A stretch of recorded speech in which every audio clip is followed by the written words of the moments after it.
Hello.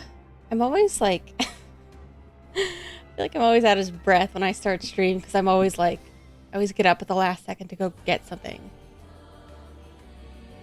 I had to find my water bottle, so I was like, oh, I've already started stream. Where's my water bottle? Hello. Welcome.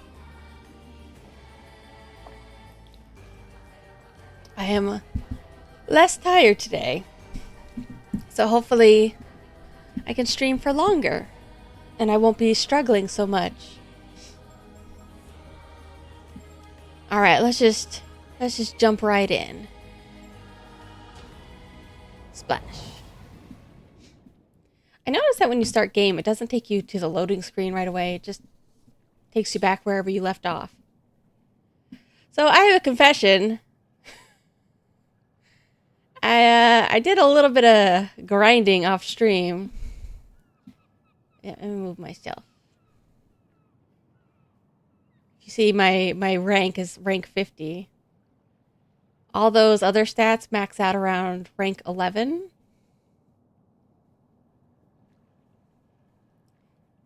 Well, I originally was like, well, let me just max it all out off stream.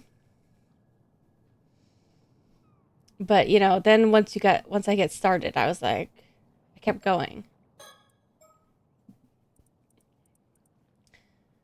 My best catch, I had 2 lobsters at once. Lobsters are very rare. I'm sad there's not more items. My high score, 3,000. Although there was so the only other thing that I had to say about the diving was I did find one other mockingbird sticker.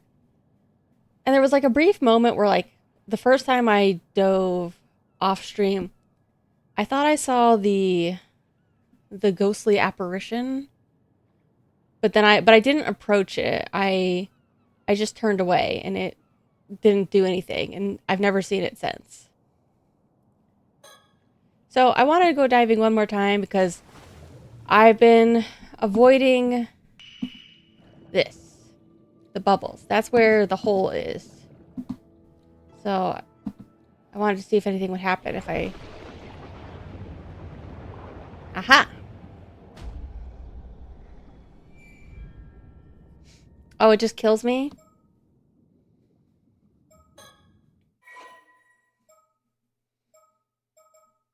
That's fine.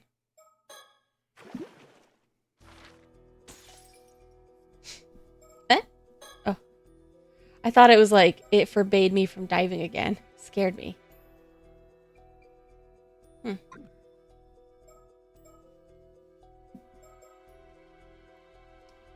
So we last met... What was it? Tsukasa and Sato? Sato. And Tsukasa.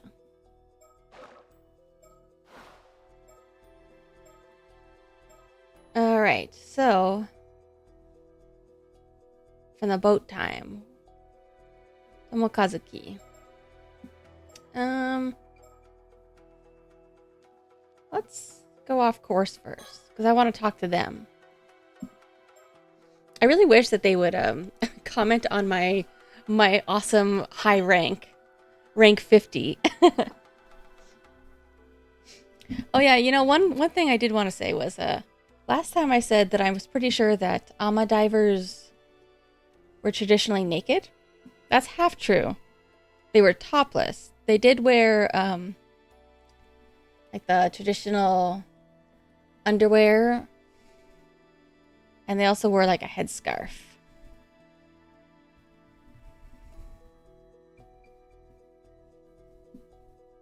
So they wore like kind of a big fundoshi underwear. And then they had the Seimon Domon on their headscarf traditionally. Memories of the last summer, Yuza Minakuchi. The promised day arrives after the usual morning dive. Group of 4 meet at the dock.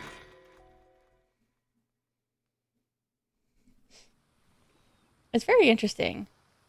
I didn't like look into it too much, but I did kind of double check a couple things about my diving that I was pretty sure of.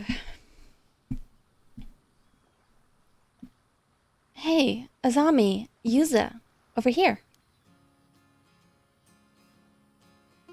Good timing. I just got back too.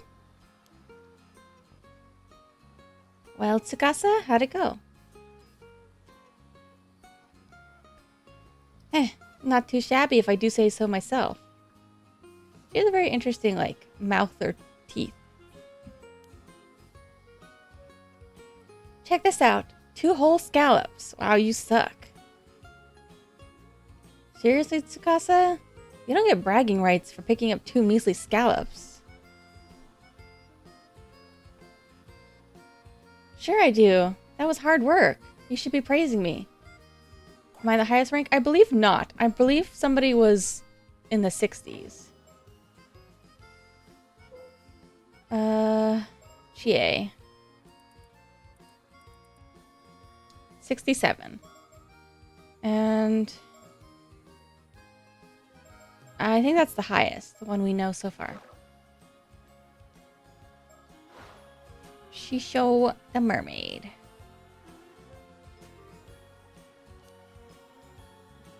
Say, Yuza, how many scallops did you get on your first dive again?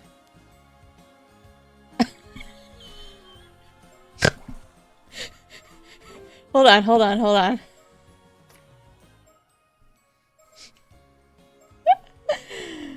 That's the number that I actually got. I got 312.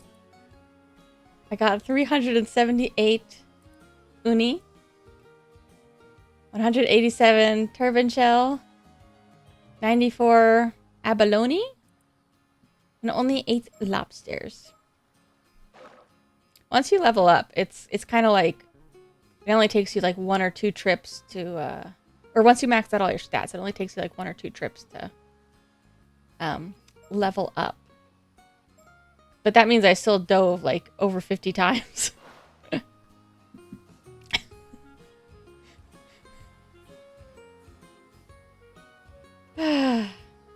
Hold on a second. I want to... A part of me wants to take a screenshot of this.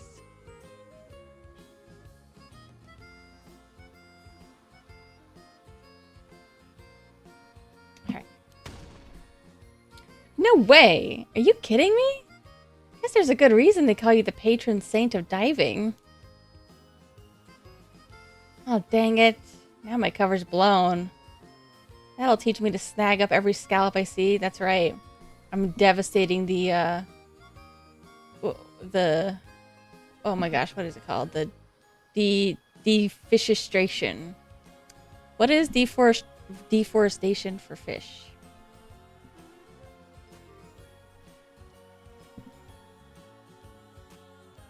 I'm collapsing the entire ecosystem by myself. Anyway, Tsukasa, don't let this get you down. You'll improve over time. Wait, what rank was she? She was really low.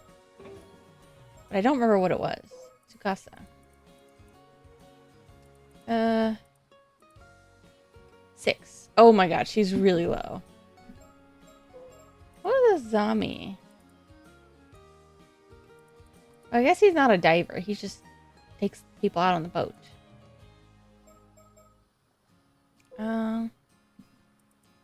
Kikoko. Was she the other one who had a rank? 41. She's 41. That's what it was.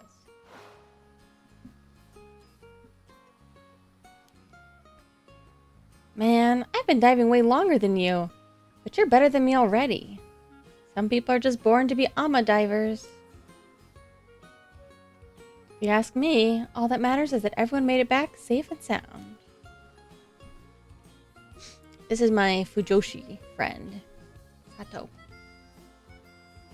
True. I always know the best thing to say, Sato. Can you believe I actually am streaming this early? And I even went for a walk and washed my face and ate my lunch and everything. For the record, I would have preferred a bigger haul of scallops. Then we could have had a feast. Guess I've seen that coming. I mean, it's not like that early. It's just earlier than I've been doing lately. I'm very curious what these things are. These like little wooden paddly things. Hooks. So what's the plan for today? Remember, Tsukasa, it's up to you. I wonder if they, like, use that to pry things off rocks, maybe?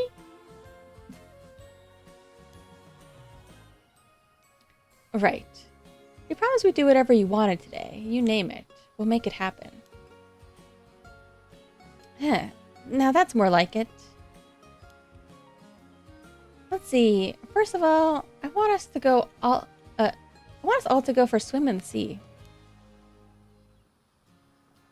Oh, sounds great. Can't even remember the last time we did something like that just for fun. You know, sorry, a little off track right away, but I have to say I'm kind of surprised. I didn't realize this was like a real thing that the Ama divers wore, like traditionally on their headscarves, the Seimon Domon combined symbol. That kind of makes it like genius to put together like Ama divers for like a mermaid, yokai, or ghost story, you know? For supernatural water story, I guess.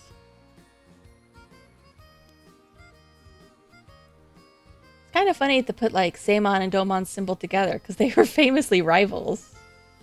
Like, why? You gonna play? It's like if you go to a sports game and you are like, both teams are my team. I win no matter what. Like, does that really work? It's like going to war and fighting for both sides, you know? Is that fair? Right. I want us to forget work and just enjoy the sparkling sea for a change. Ugh.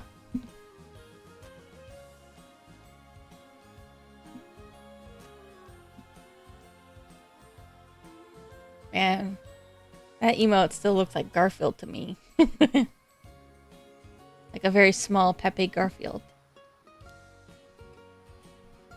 I even bought a new swimsuit for this. You've got one picked out too, right, Sato? Swimsuit or wetsuit? Sure do. Then after that, when it gets dark, let's set off some fireworks. Oh, that sounds fun. Ooh, fireworks. And then let's have a barbecue on the beach and cook up everything we caught today. No way you can eat everything I caught. I caught a lot. Sounds like a plan. Just leave it to us. Everyone ready? Let's do this.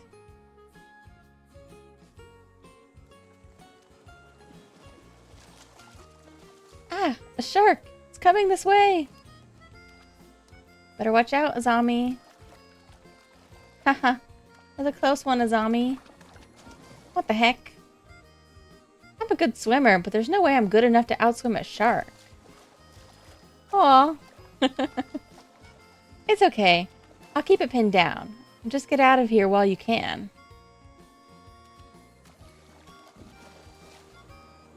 Here, take this fin as something to remember me by. Keep it with you always.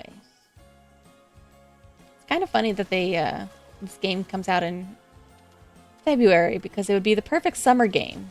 But it is winter here and in Japan, so. Sorry, Yuza. I don't really dig shark fins that much. Ugh, my heart. Look at the sea. It's like there are diamonds floating on the surface. Really sparkles, huh? Sure is pretty. Aw, the shark's pretty cute. Or pretty cool. Should have picked a shark instead of a little buoy. But he's having such a blast, I can't bring myself to ask for a ride on it.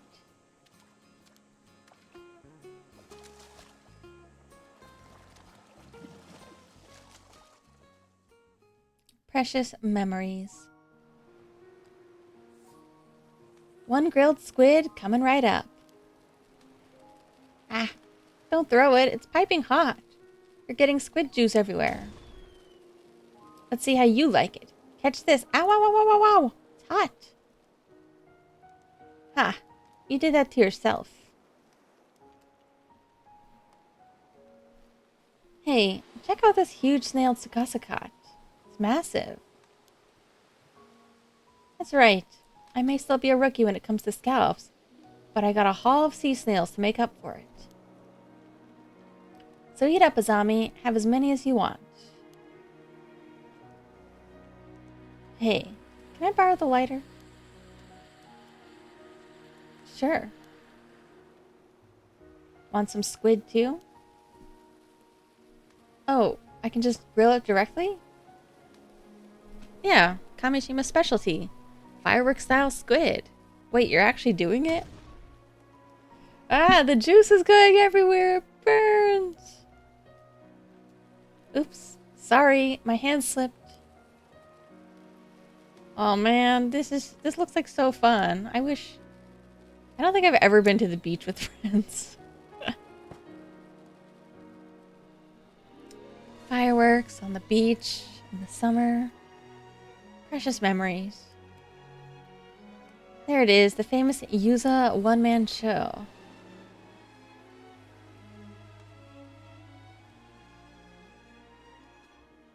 I still wonder, like, I've never tasted, like, urchin. I think I've had scallops before. They're not really for me.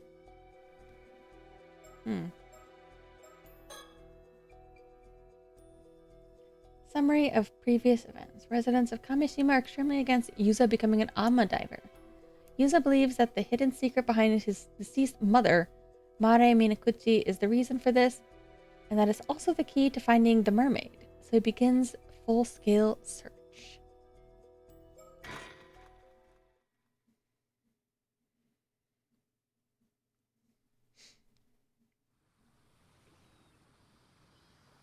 True. If there's any time to ask about your mom, it's now. I think we should see what old man Wakamura and Tsuyu have to say about all this. Yeah, assuming Gran agrees to talk about it.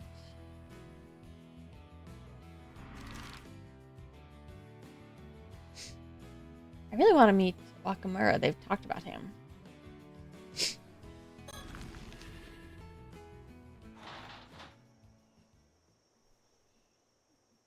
Chie's there.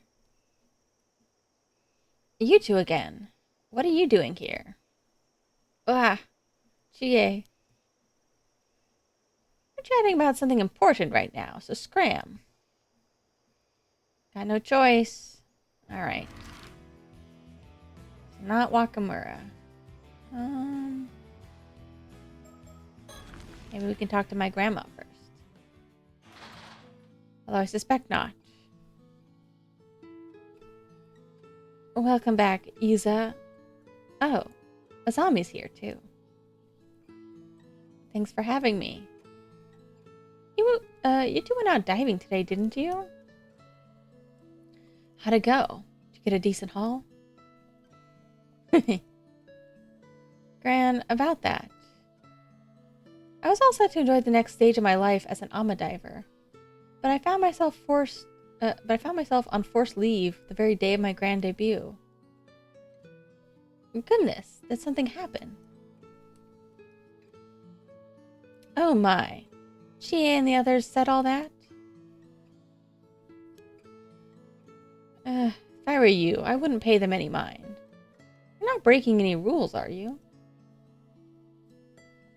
You sure it's okay? No point fretting over pointless details, is what I always say.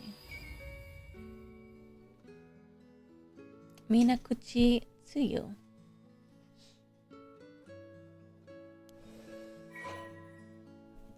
Grandma. 63. Housewife. Aw.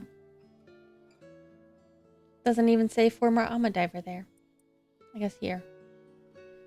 Yusa Minakuchi's paternal grandmother and former Amma diver, born in the Taisho period. She has a relaxed and broad-minded nature, but her tendency not to concern herself with the finer details often make those around her uneasy.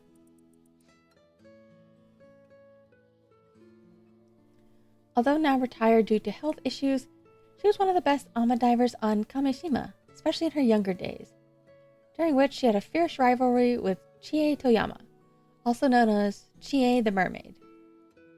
Later years saw them reconcile, and they could often be seen talking and laughing together at the diver's hut while grilling their catches.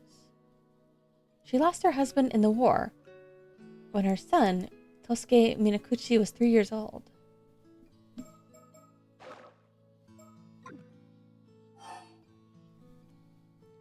I'm a diver. I must have underestimated just how deep tensions ran. I never imagined they'd still be that hostile towards her. I thought things would have calmed down by now, for sure. I'm sorry, Yuza. It's okay, Gran. Not being allowed to dive isn't the end of the world or anything. Are you sure there isn't a reason no one wants to talk about Mom? Well, none that I can think of. I'd like to get to the bottom of things. There if possible. It's going to affect my life here if I don't, and I'd like to clear Mom's name too.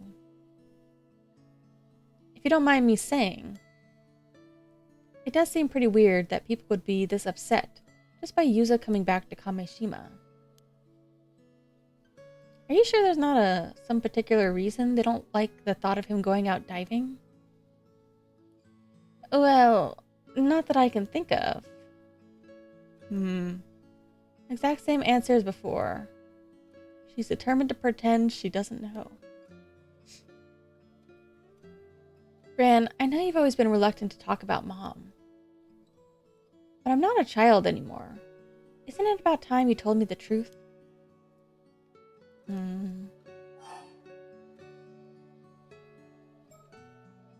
Mom is a mermaid. You really can't think of any reason why everyone had such a problem with Mom? Well, alright. To be honest with you, Mare wasn't actually human. I knew it. You mean we were right? Are you for real? Wait. Don't tell me you believe that. Can't you boys take a joke? I was obviously kidding. Did all that seawater pickle your common sense? I wonder if she's not actually a mermaid, but maybe she is an immortal somehow. Wait, you were joking? Of course I was. I thought I'd mess with you for a bit to see if I could get a rise out of you. But you sure turned the tables on me. Turning a prank around on me like that. I have nothing more to teach you, young Yuza. Ah, here I fell for it. Hook, line, and sinker. It's no good. She's set on giving us the slip. We're not going to get anything more out of her like this. Maybe she'd be more willing to talk if we had more information. So how did your dive out in the bay go?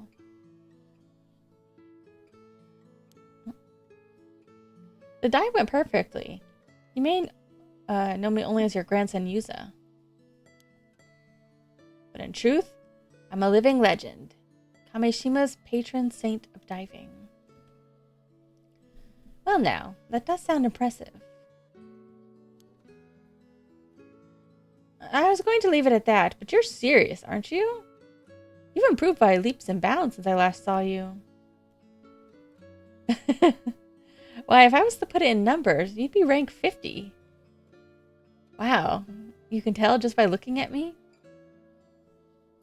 Your grand's been around the Amo diving block, you know? Nothing more I can teach you. You'll make a fine Ama diver. Thanks. I'll do you proud as your successor. But I've been forbidden from diving for now, so it seems my life as an Ama diver will have to wait. No need to fret. I'm sure that'll sort itself out in time. I don't know about that. Your grandma's the same as ever, eh?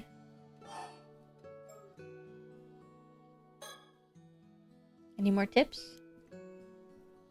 Let's see. If you're looking to get a higher score on a single dive, yeah, you gotta get 10 or more to get bonus points. I don't know, she seemed pretty impressed.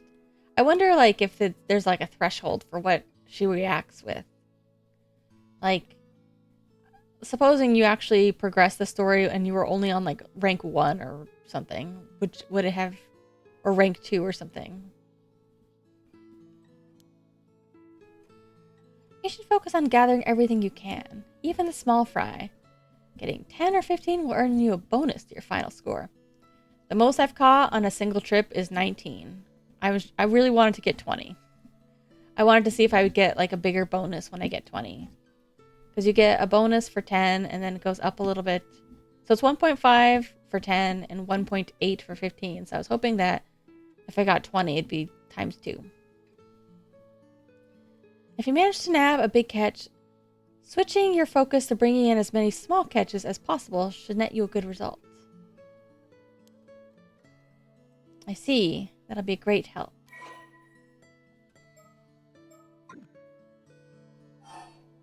So use condition. Sorry to leave earlier today to go diving. Was everything okay? How are you feeling?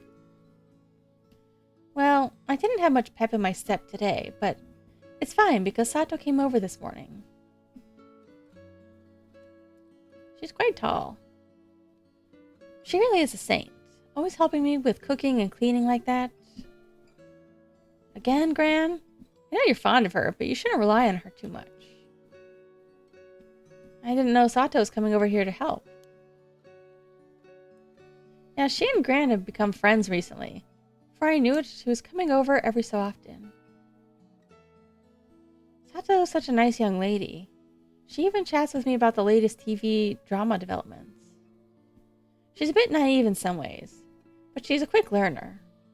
Remembers everything I tell her almost instantly. I had no idea. I said she could relax here for a while, but she left early today. Glad you're having fun, but make sure to thank her properly sometime, alright? Of course, of course. Alright. Let's go find the next thing to do. The shrine is open. Alright, we're going out. Shia.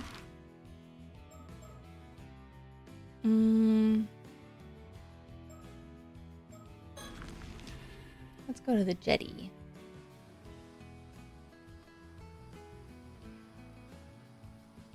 Doesn't look like there's anyone here who can help us.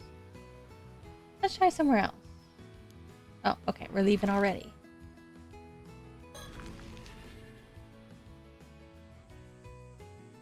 Clock. Oh. If it isn't Shotaro. Hey there, you two. Just the men I wanted to see. You wouldn't happen to have seen Sato around, would you? Magnate's son. Oh, Wakamura's son. Okay. That's an interesting kanji for his name. I mean, for Wakamura. It's not what I thought it'd be. Wait.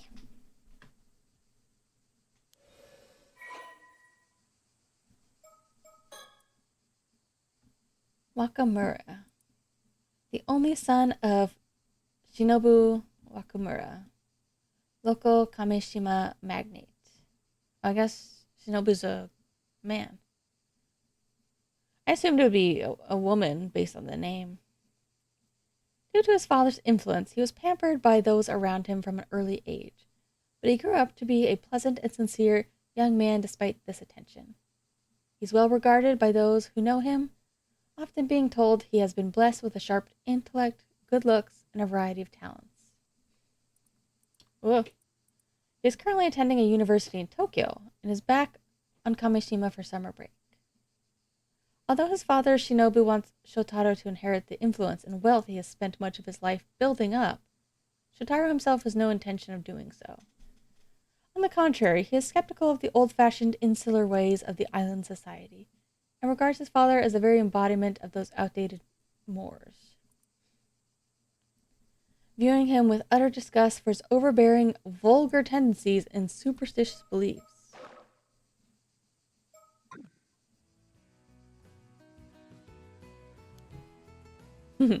Sato? Nope, haven't seen her today. I see. She was supposed to meet me earlier, but she never showed. She didn't show. Something happened? Oh, I'm sure it was just because of my old man's ridiculous request earlier. Honestly, I don't know what he was thinking.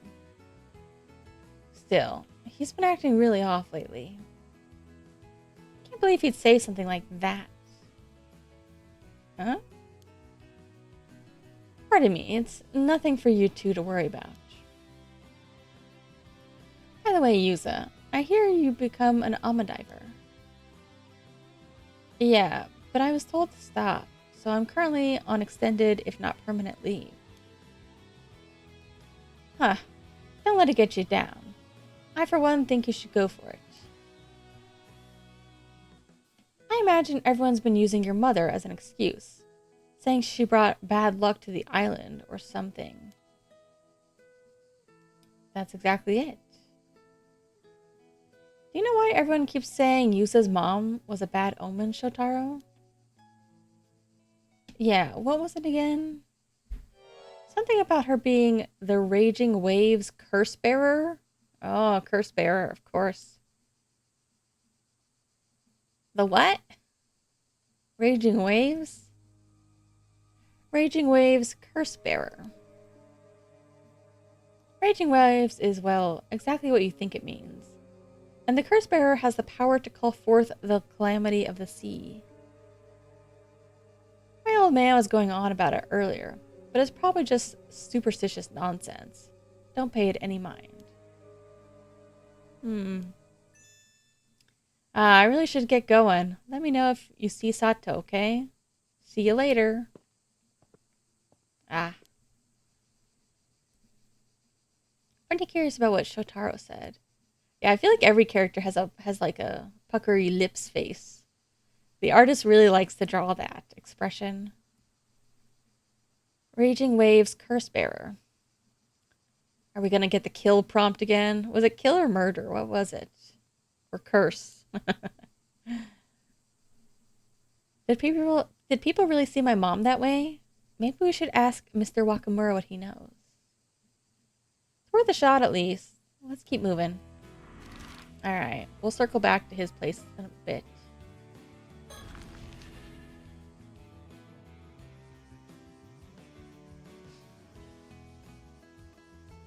Seems like there's a bit of a commotion over there.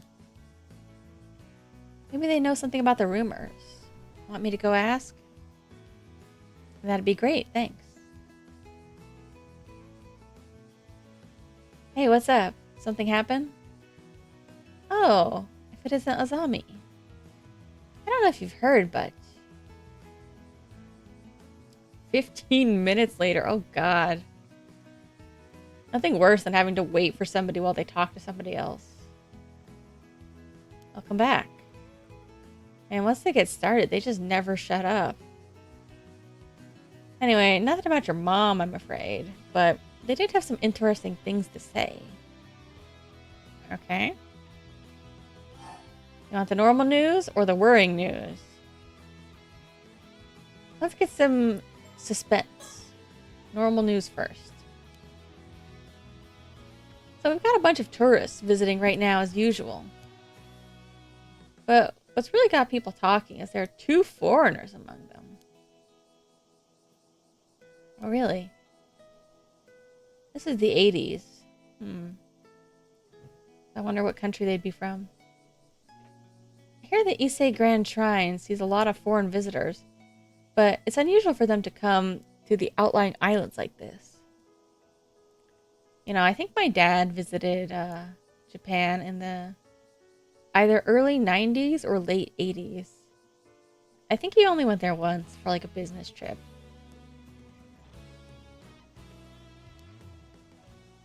He's traveled a lot for work. What's more, it seems like they've been going around asking a bunch of questions. And get this. Apparently they said they came here looking for mermaids. Mermaids? Curious, right? Yeah, right when we're looking for them too. And that's not all. For some reason, they were asking about your mom.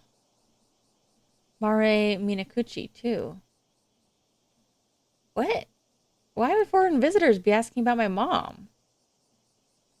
Seems like people think they're pretty shady. I was told not to go near them and everything. No, I definitely want to hear what they have to say. Wonder where they are now. Probably still in Kamishima, at least. Though the question is where. I guess if we see two Westerners around, we'll know who they are, right? Apparently they're an older man and a young girl. Sure we'll know when we see them. Hope we manage to find them. Worrying. Okay, then. There are reports that two Ama divers have gone missing. Apparently both cases were around Ichika town on the mainland. Oh. Like a diving accident or something?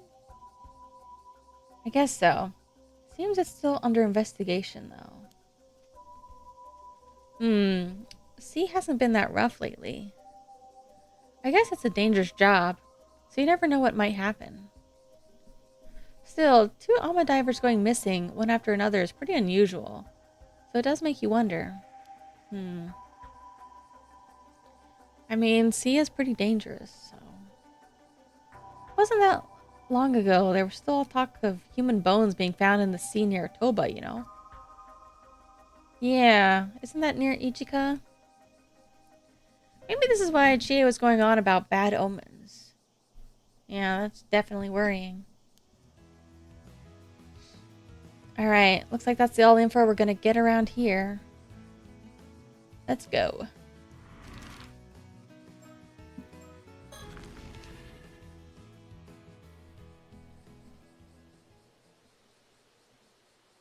It's the girls. Why are they so shocked? Wah! Tsukasa, Sato, what's going on? Oh, well... I'm sorry, I can't explain right now. Tsukasa, come on. We're drawing too much attention here.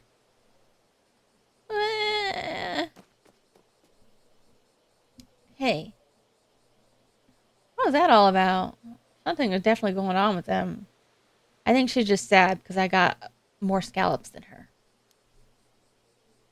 They practically ran off when they saw us. Tsukasa was crying. What the hell could have happened? I'm worried too, but Sato said she can't explain right now. Sure, that means they'll tell us what's up later. True, we shouldn't grill them if they're not ready to talk about it. Still. I get the feeling we probably shouldn't tell Shotaro we saw Sato here. Yeah, let's keep it to ourselves until we learn a bit more.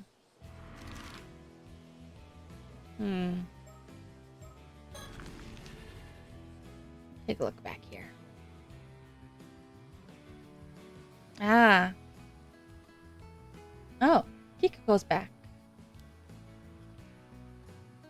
Want to try talking to her again?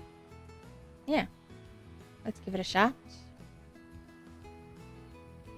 What now? I've had my fill of shady rumors for the day, okay? You want to talk? Let's talk about something fun instead.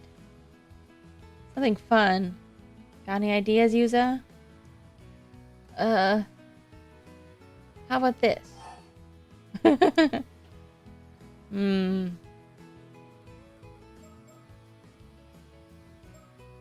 Let's hear your tips first. Your Ama diving experience. Did you go diving as well? Oh, you mean the whole thing about how we're supposed to stay out of the sea?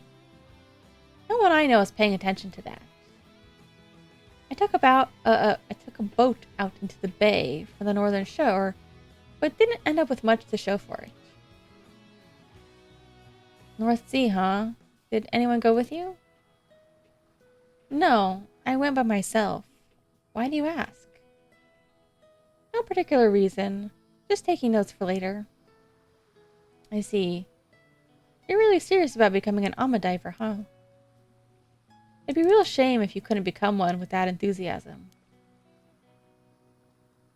I'd like to help, but the timing is really not the best right now. Alright. I'll help out when things have died down, okay? Died down.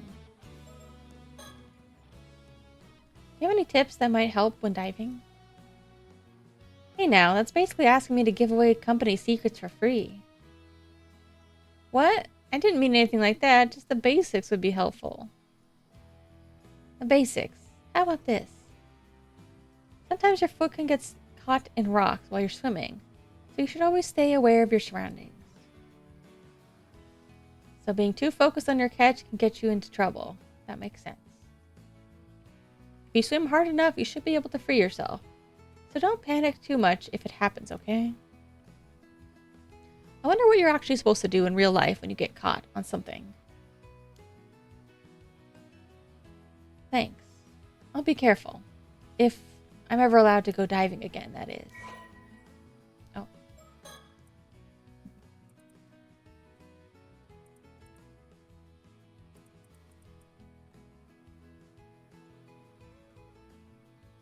The higher your diver rank, the more likely you are to achieve a perfect harvest. I guess when they say perfect, they mean subjective, not objective. Boxes. What about the boxes we helped you with just now? Was that the delivery everyone was expecting? Yep. Latest Kamishima merch, hot off the presses. Thought so. What do we have this time? You want to know? I'll bet Azami's keen to find out. He's always wearing that t-shirt. Sure am. Gotta show the world how much I love Kamishima. Tourists seem to love that shirt too. You wearing it all the time should make for great advertising. Anyway, the latest addition to our souvenir lineup is this. Oh. A hand mirror. Hello. Welcome. Electric boogaloo? No. You can't take a hairdryer into the ocean.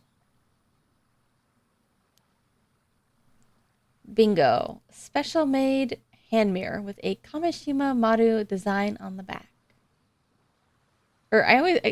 It's Kameshimaru, not Kamishima Maru. Why can't you take a hairdryer into the ocean? Where are you gonna plug it in, huh?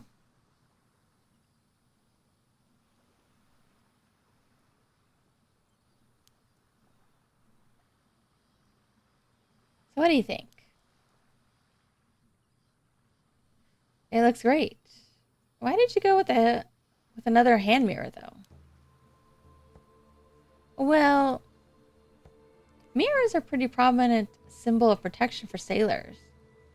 Comes from the hope that the sea will be as smooth as glass, I guess. Eel outlet? Have you ever... This is so dumb, but have you ever heard of like... You know, actually it was mentioned long ago in Spirit Hunter Deathmark. There's something called like out-of-place artifacts or oop arts. And there's one that's so funny. It's a rock plug. What is it actually called? Which one? What is it? It's like a rock, but I think it just has like some metal prong sticking out of it, like a regular plug. I wonder if it has like a specific name for this type of one. Yeah, I'm trying to find the actual picture of it. It's very funny. I don't know what it actually is, but it does kind of look like a Like the rock itself has like little prongs sticking out of it. And it's made to be plugged in. Whoa. Charging your what? Yikes. Yeah, I got... Like, what do you think would happen if you plugged it in? Oh, wow.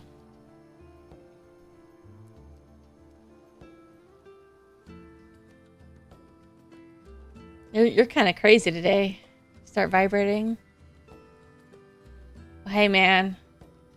You know, I was gonna scold you for being a little feisty today, but you know, I guess they both get hard, don't they?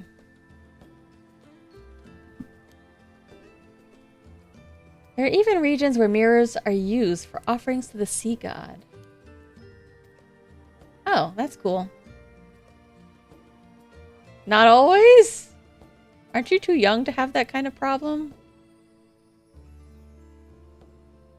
I heard about that. It's called the death grip syndrome. All these people living on the island and surrounded by the sea, I can see why mirrors are seen as symbols of good fortune here. Soft rock? I don't think so. And it's small enough to fit in your pocket, too. It's cute and practical. Wow. You really thought of everything, huh? I've actually been handing these out to Alma divers around the island since yesterday. I told them it was a charm, and that they should hang on to it for good luck. Oh, so everyone has one? That's kind of nice. Another way to bring us all together. Yeah, I keep waiting for like the curse prompt to pop up and to just smash it. You're an Alma diver now too, right, Yuza? Why don't you take one? Well, she didn't really offer me one. Oh, right. I don't know if it's okay to count you as a diver given what happened earlier. Like, it really matters. We've got plenty, so you should take one too. Thanks. Sorry for the trouble. Yeah, would you associate mirrors with protection or with curses? I feel like it's a bit of both. Would I eat the mermaid flesh? I don't know. Isn't the idea of living forever actually a little bit scary?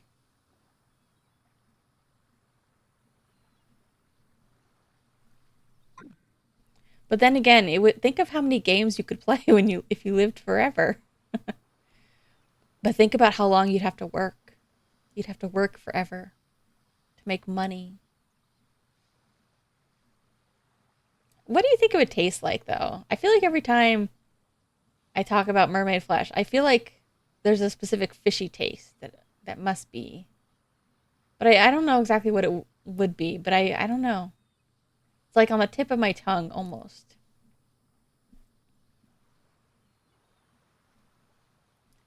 Man, I always feel like I talk about food a lot recently.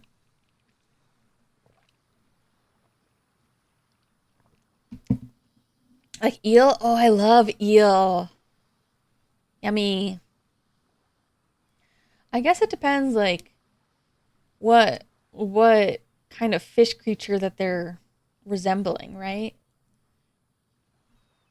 Usually it's like a fishy creature. Hireikatsu? What's hire? I love katsu though. Tempura is okay. I'm also having my sip soda.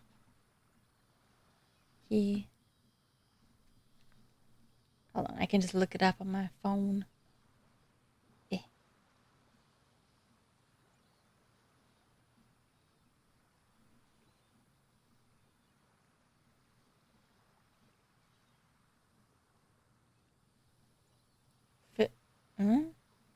Filet.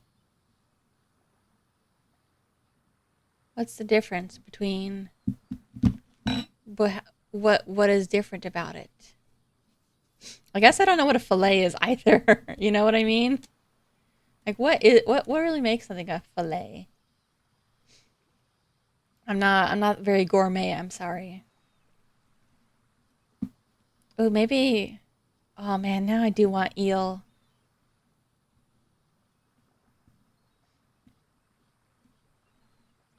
No big deal. I don't want you to feel left out or anything. You know what? I think eel is actually pretty high up there, like as far as like favorite sea creatures that I like to eat. I do go for salmon on occasion, but I feel like salmon is very fatty, and so if I eat too much of it over a course of like a week or two, I feel like I can get pretty tired of it. I'm on team eating the skin when it comes to salmon, by the way. I love the fatty skin.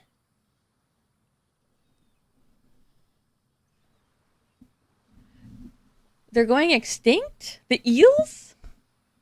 Salmon is pretty good. I do enjoy it on occasion, but like I said, it's very fatty. I need to sample like a lot of different little fish types. I need like a little fish sampler to really understand what tastes like what. Like I think I tried scallops once, but like they weren't for me, and I'm not really like that into crab either. Or sometimes a little imitation crab or a little bit of crab is okay, but nah. I'm not really that big into like crab cake kind of stuff. I had lobster like once, but to be honest, I don't really remember it, so I want to try it again. I'm trying to think what other good food. You know what?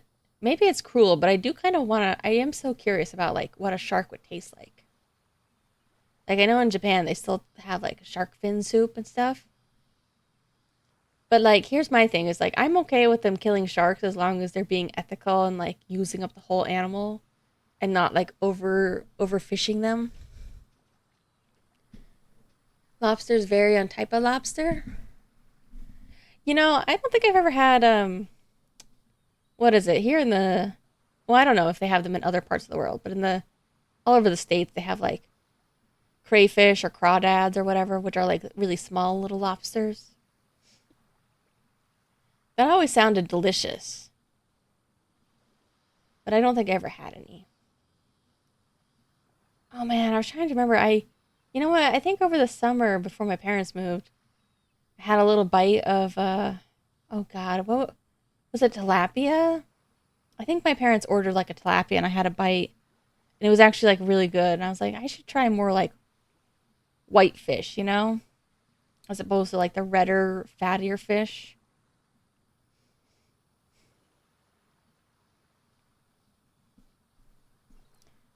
Maybe I don't remember what fish it was. I'll have to ask them again. I occasionally enjoy a little bit of squid or uh, octopus, but I don't know. I'm kind of a wuss when it comes to eating the animal's face. I just like to eat the legs. I don't want to think about the body, the head. I just prefer usually not to eat things from the neck up. Usually, no big deal. Don't want you to feel left out. Guess that means a zombie's getting on. I guess that means a zombie's getting one as well. Here you go. Sweet. Hmm. Sweet lobsters.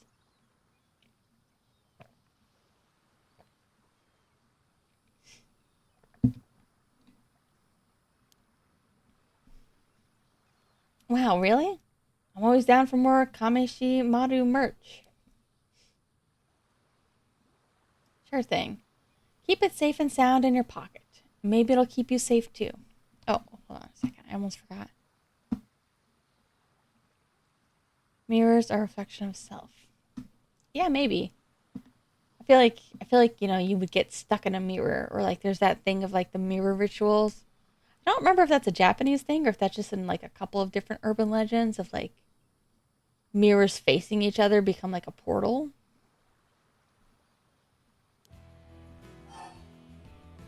All right. Missing Alma divers. Have you heard about the two Alma divers from the mainland who went missing? Of course I have. They evidently disappeared One right after the other. Hold on. Ugh, I'm getting burpy. That's what I get for drinking soda. I guess it's a reminder of how dangerous the sea can be. Hearing news like this is always pretty sobering.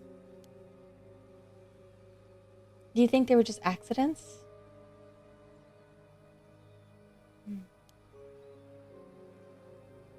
Well, some of the other divers think it's a sign that something bad's going to happen.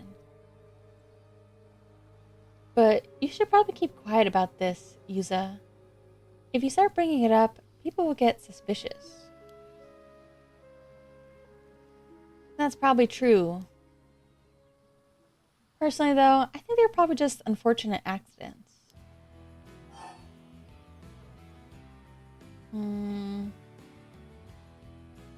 Did I do this one already? Kamishimadu? Something I've been wondering about for a while. Were you the one who came up with the idea for Kamishimadu, Kikuko?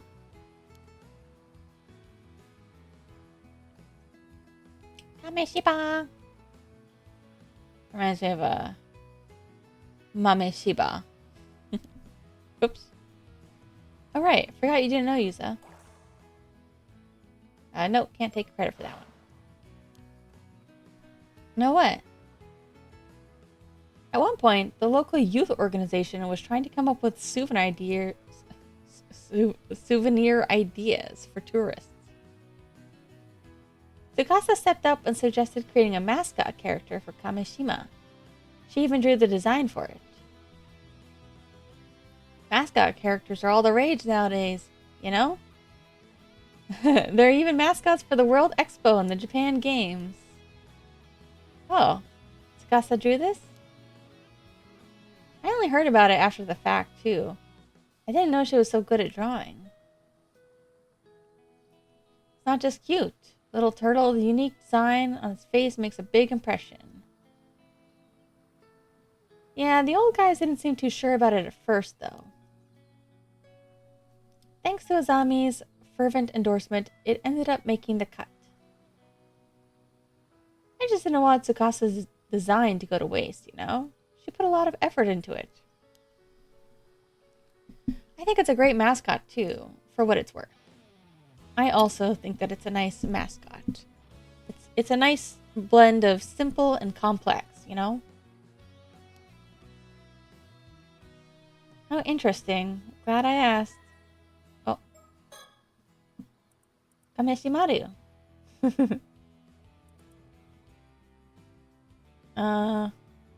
Design selected for the project was envisioned by Tsukasa Awao.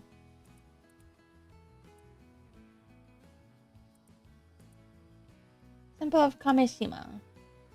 Can be seen on a wide variety of merchandise sold in the shops on the island, including keychains, flags, hand towels.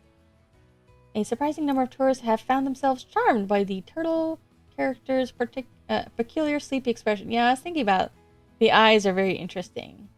Like, I feel like they could have given him very cutesy eyes, but there's something like really distinct about them. I still have I think I have like a very small mug or teacup from, has like a mascot on it from a Japanese city. From my Japanese host city. It's cute. Not foreigners. By the way, have you seen 2 foreign tourists that were supposed to be visiting today? What? Foreigners? Here? Today? No way. What did they look like? Did they have blonde hair? Were they cool? I'm not sure. We don't know much about it. Guess that means you haven't seen them either, though. Eh? Did her face... Is she, like, blushing? Guess they didn't come this way. Hey. Hey now. You two had better not be thinking of following them around to Gop. You don't want them to think we're all unsophisticated louts out here, do you? Oh, she is a little red-faced. Weren't you just asking whether they were cool or not? I don't know what you're talking about. But if you see them, you'll come and tell me, right? Alright, we will. Hmm. I guess it was still the 80s, so probably didn't see a lot of non-Japanese people around. Especially non-Asians. Oh, was that all? I'll be getting back to work then. Hmm.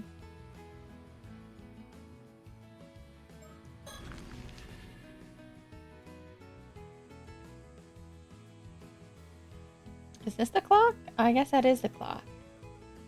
It's like a very pointy amogus. Doesn't look like anyone's here right now. Let's try somewhere else. Hmm.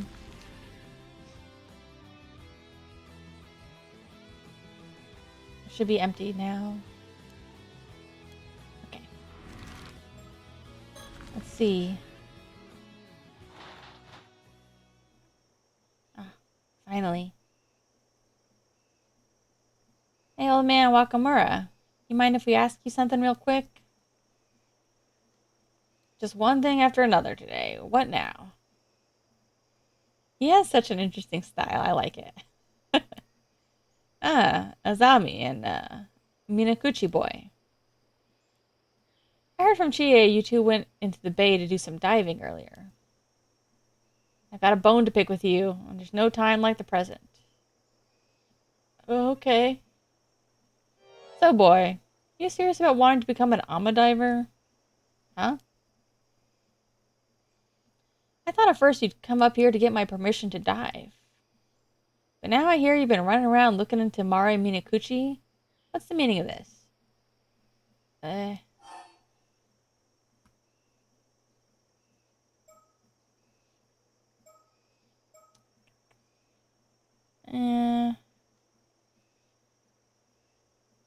it's not what you think.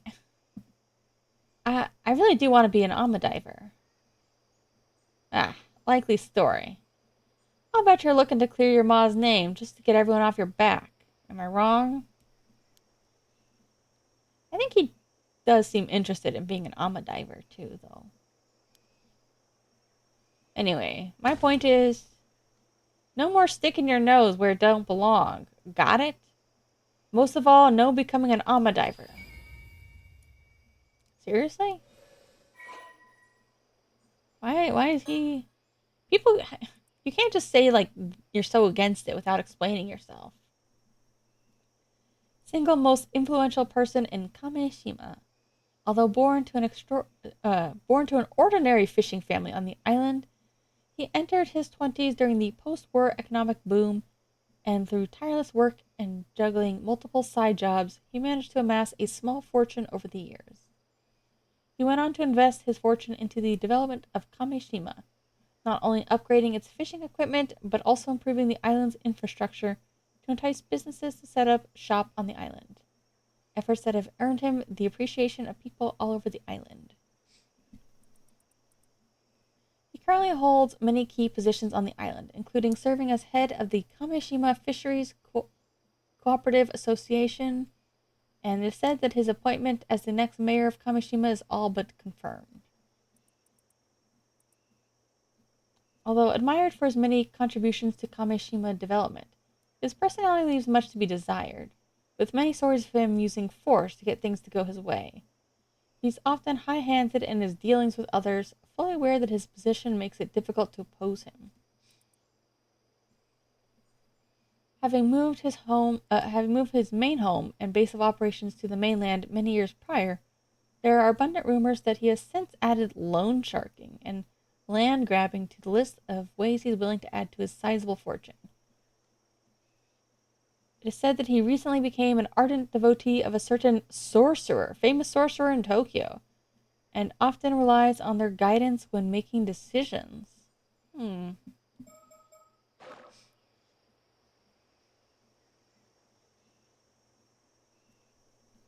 I don't remember like when the first Paranormasight game took place, was it also the 80s?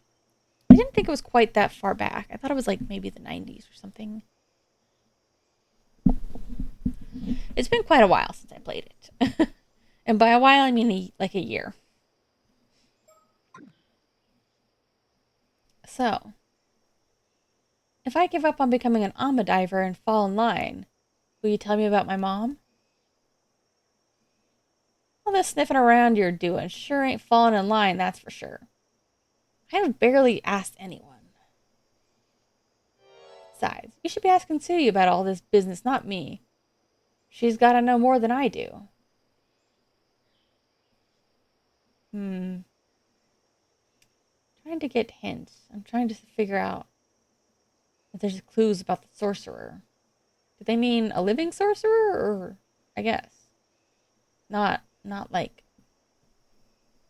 Samon or Domon. Or Samon. Seimei.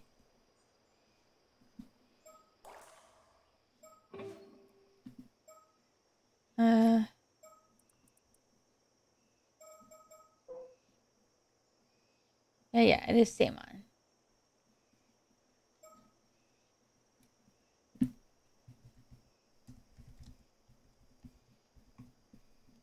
My brain is already frying a little bit.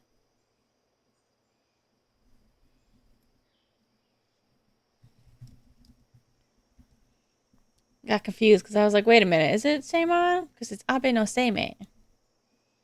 But I guess it is called the Samon, regardless.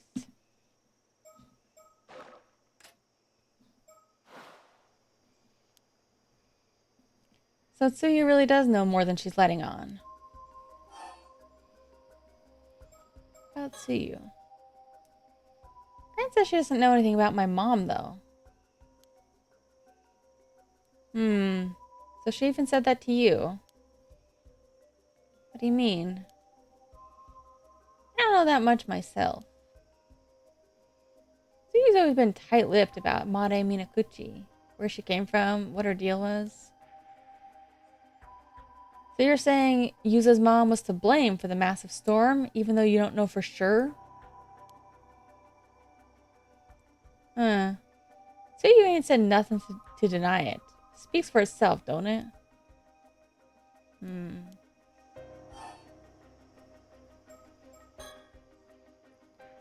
They don't add like check marks when a choice is fully exhausted. Mr. Wakamura, what is this about the Raging Waves curse bearer? What? Where'd you hear about that? It's gotta be Shotaro. Boy could never keep his mouth shut. We heard it's some sort of curse that whips the waves into a frenzy. Does something like that really exist? It does. The Southern Sea disaster 5 years ago was caused by the very same curse. The curse of the raging waves? And your mother, Mane Minakuchi, was the one who brought it down on us. The storm was no natural disaster. It was entirely preventable. If only we'd stopped her from going to the bay that day, Kameshima wouldn't have had to suffer such a tragedy. Do they think she's alive, or do they think she's dead too? What? My mom could have never done something like that. Just because you don't remember, don't mean she wasn't up to something out there. As to whether it was intentional or not, who can say? But it don't make a difference either way. All this talk about curses is a bit hard to swallow. Do you have any proof? Proof? I've got the words of a trustworthy sorcerer backing me up. That's all the proof I need. Sorcerer? You're basing all this off what some woo-woo wizard said? Give me a break. You can believe what you like. Don't change the fact that curses and spirits are as real as anything else. He has a life coach.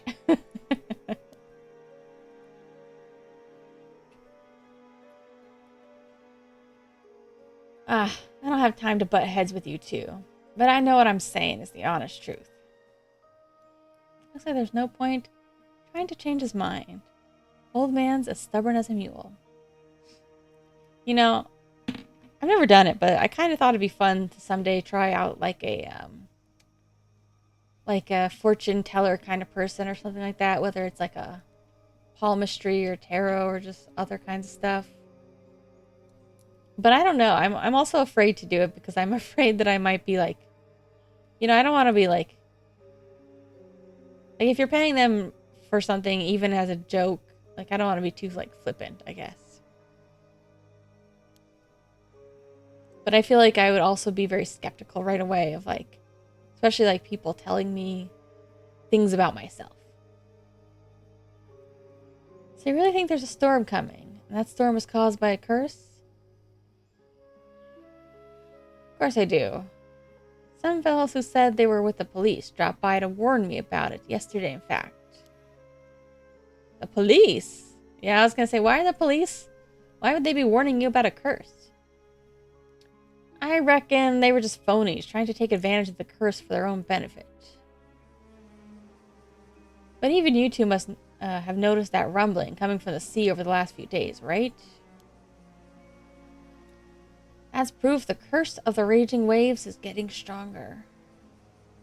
That's why you've been telling everyone to stop taking their boats out and prepare for the storm? Sure is. Naturally, I can't just come out and say it's because of a curse. No telling when or where it'll rear its head. Too dangerous to go in the water in these circumstances. Even so, we'll have to take our boats out again, eventually. Can't keep them off the sea forever. You're damn tootin', which is why I gotta find a way to stop the curse ASAP. Why would a curse be affecting the sea around here, though? Is it because Yuza returned?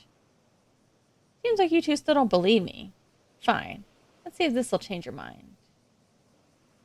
Long time back, there used to be another island to the south of here. Taishima, it was called. Taishima? This is the first I've heard of it. They say it was devastated by an earthquake and tsunami nearly 400 years ago. But the truth of the matter is that raiders overran the island, slaughtered every last person who lived there. Yikes. The murdered islanders' resentment gave rise to the curse of the raging waves.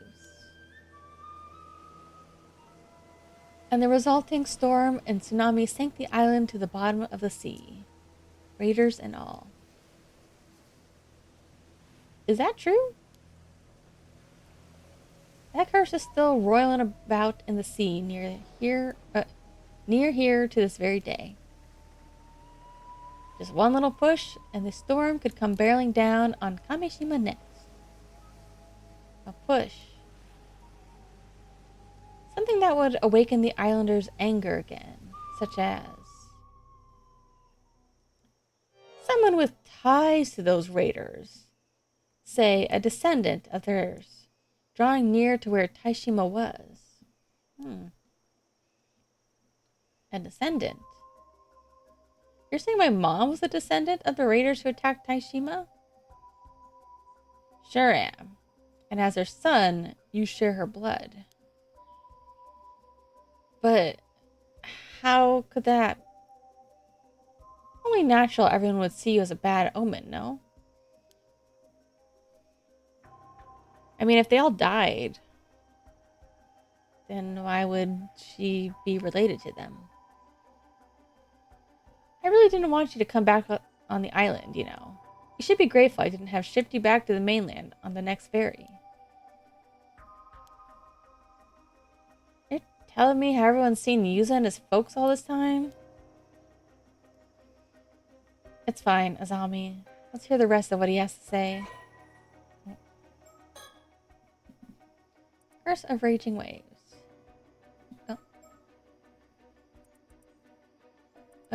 curse that causes an outbreak of turbulent waves and violent storms in the seas around Kamishima. Said the curse was born from the resentment of the former residents of Taishima, an island once located to the south of Kamishima, after someone brought about its destruction. Some believe that several of the disasters that Some believe that several of the disasters that have struck Kamishima in the past were actually caused by the curse in some manner, including Kamishima South Sea disaster that occurred 5 years ago. The person accused of bringing the curse to Kamishima was called the Raging Waves Curse Bearer and was shunned by the island's inhabitants. I mean, I'm honestly surprised he's even telling me this much right already. You know, I thought they'd be giving me the runaround for a while.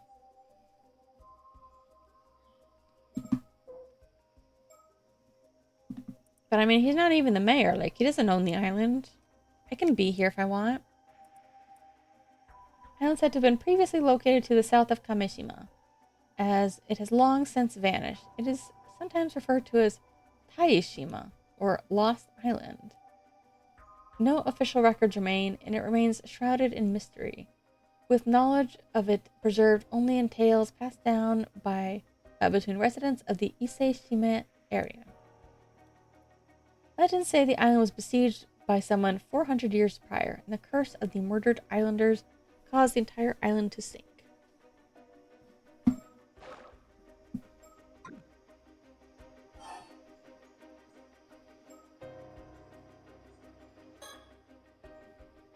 You're saying the reason the curse of the raging waves reawakened is because I came back to Kamishima? Nah. There were signs even before you came back, so the direct cause was probably something else. That still don't change the fact that you're a bad omen, though. How are you even planning to stop the curse? That ain't none of your concern. You just sit tight at home and stay out of my way. I don't want to hear any more about you going out on the sea. Are we clear? No. Oh, there we go. There's the check mark. Maybe I didn't exhaust the options earlier. It's probably fine. If you don't like what you're hearing, you should ask Tsuyu about it yourselves. That's all I'm going to say on the matter. Should be clear now just how much of a danger you are to the island. Get yourself home and stay put. But the island is my home. Seems like that's all we're going to get out of him. Maybe we should ask Tsuyu about what we just heard. She might be able to tell us more. Oops. Didn't mean to click that. That's fine. Alright, we'll go talk to her. Grandma. To G-Ma.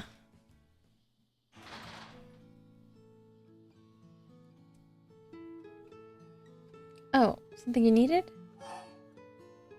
I heard some shit.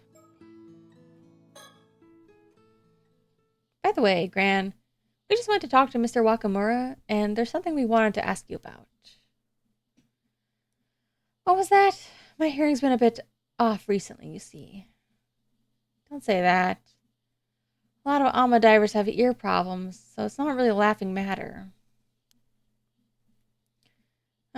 Someone has no sense of humor.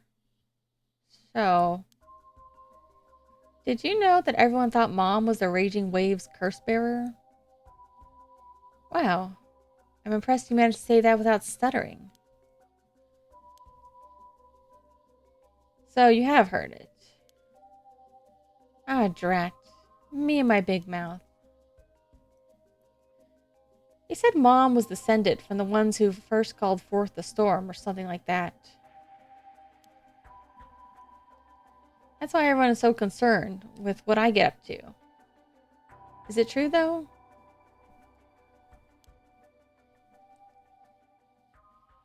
Well, if you know that much, I suppose I can tell you... I suppose I can tell you the truth. If I just rest up a bit, I'll be up and around again in no time. I want the two of you to come to the southern bay later, once the sun's gone down. Right. Thanks, Gran. Oh man, she's gonna be dead by then. You can't tell us now? It'd be easier to show you what I mean. Okay. We'll be at the bay at sundown. But if you're not feeling up to it, don't push yourself. Like, why later? I mean, well, I guess she said because she wants to show us. No need to rush. Alright, there we go. Whatever the case, happy you're prepared to follow my footsteps. Good thing I thought to keep Mare's outfit, eh? Yeah, but I don't know how I feel about being able to fit into my mom's clothes at this age. You never did get taller after middle school, did you? Damn, as my constant diet of fresh seafood meant nothing? It's nothing you need to worry about, Yuza. Doesn't make you any less charming. Alright. Anything else? Eh? Oh, I thought she froze for a second. Sometimes you come across areas when diving that are simply brimming with sea creatures.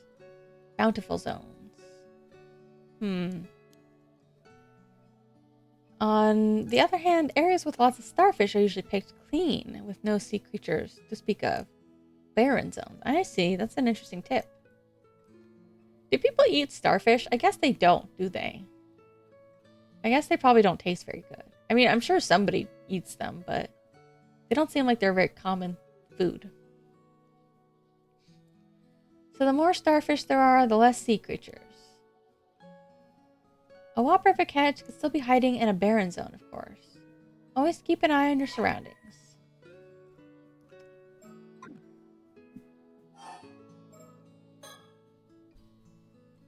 Always happy to help, you know? No need to depend on others so much. I know, but if someone has to help me get things done, I'd rather it was a lovely young girl, you know? Besides, she does a much better job at cooking and cleaning than you do, Yuza. I do my best to be a good grandson. This is the thanks I get. It is actually pretty nice that he lives with her, and they seem to get along really well. Alright, we're going out for a bit.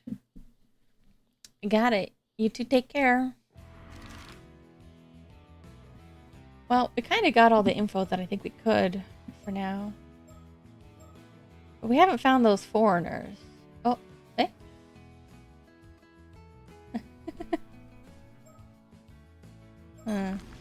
Oh, whoops. I didn't mean to click that.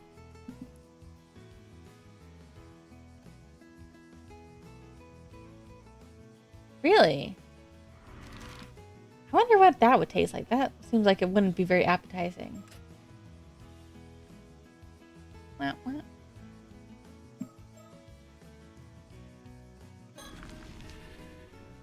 I guess I could talk to Wakamura again, just to make sure.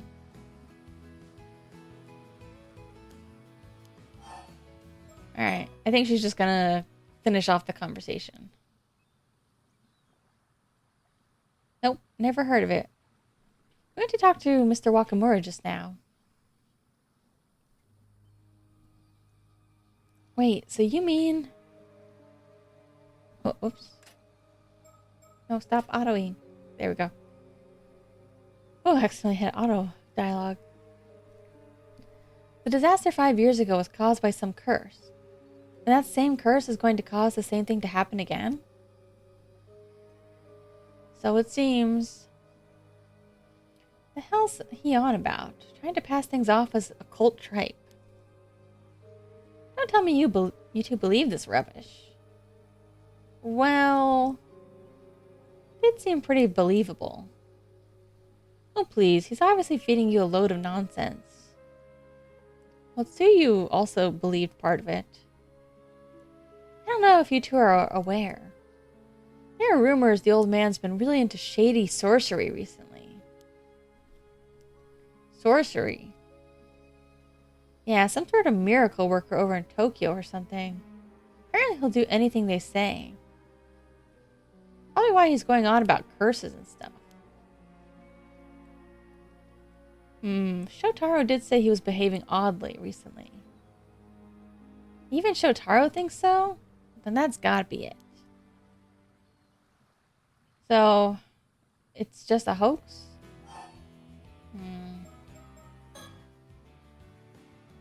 Don't pay any mind. Besides, doesn't it bother you that he's trying to pin the disaster on some sort of crazy curse?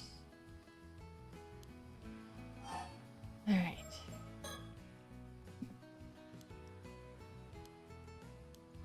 Alright, everybody got their stuff.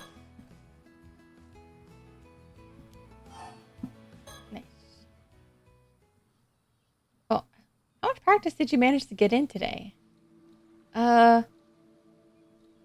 Enough to be able to do most things comfortably, I think. For sure, I can tell you've improved a lot just from the way you carry yourself. You must have a real talent for diving if you're able to improve that much in just one day. I wonder if she said that because she can sense that I ranked up all my skills as well. Like, one person comments about my level, somebody else comments how many scallops I catch. I guess she's the one who comments about my maxing out specific skills. It's pretty impressive that you can tell that just by looking at him. Hey, I thought of a way I can show my support. If you manage to get a high score of 2,000 points in one diving session, I did, I'll give you a special prize. Whoa, isn't that great, Yuza? So what was your highest score today? It was over 3,000. I think it was 3,757. Wow. You really did it. Oh, I wonder if she's going to give me a Mockingjay sticker. I was like, what could she possibly give me? That's amazing, Yuza. Guess you earned a prize. Yeah, that's what I thought. Rare bird sticker, of course. I was like, this isn't really the type of game where, I don't know, you'd really pick up those kinds of items, usually. Good thing I did all that extra diving, huh? There we go. Too bad. I wish they had, like, little stories about the birds. Oh, it's an albatross.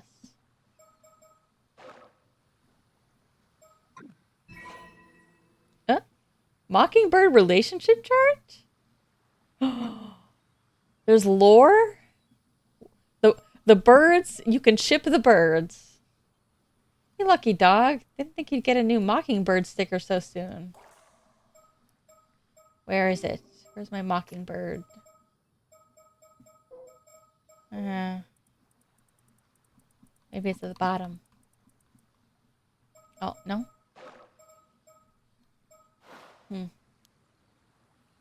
Looks like a rare one, too.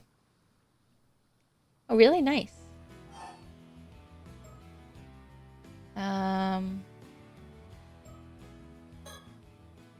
Good thing I decided to double check these. I sure hope I run into those foreigners before they leave. Not even trying to hide what she really thinks. Alright. That should be it. Oh, alright. How do I view the bird's relationship chart?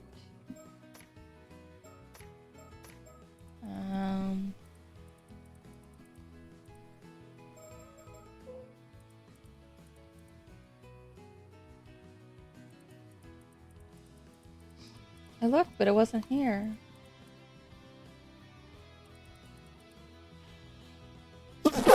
Yes, yeah. Excuse me.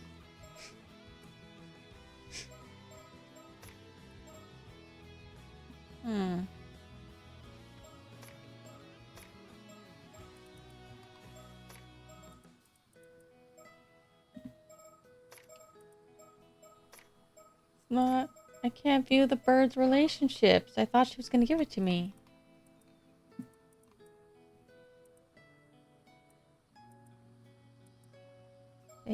Maybe I don't get it yet. Maybe I misread.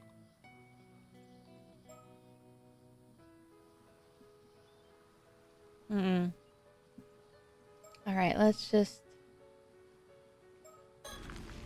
double check. Oh yeah, I forgot I was going to talk to Wakamura again. Oh, Chie.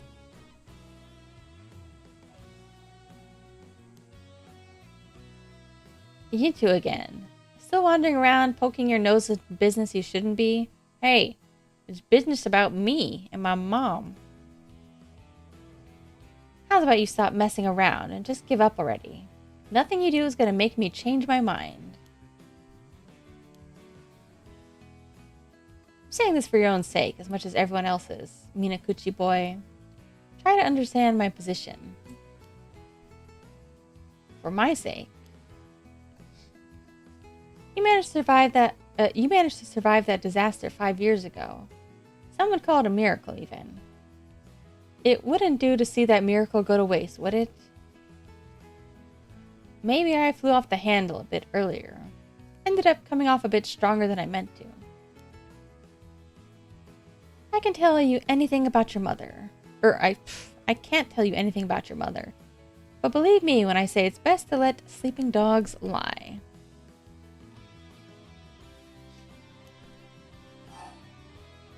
Alright. Underwater gathering tips. I said it before and I'll say it again. No diving. My stance hasn't changed. You hear? Oh. Come on. Where'd you go diving today? Well,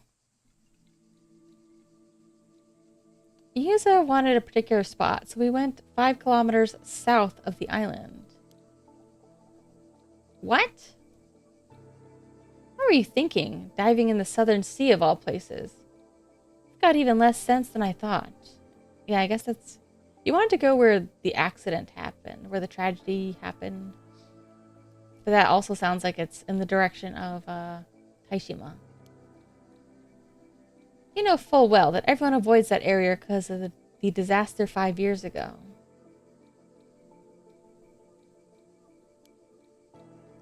Yeah, I know. But Azami and I both lost family in the disaster too. We wanted to take a chance to pay our respects. Can't say I don't get how you feel. But that strange rumbling I told you about is coming from the south. Just do me a favor and stay away from the sea, alright? Alright. I mean, hard to stay away when you're on an island. Foreigners. Almost forgot to ask, have the 2 foreign tourists come by here at all? Sure did. Saw them just now, actually. What? Do you know where they went? Headed to the lighthouse, from what I could tell.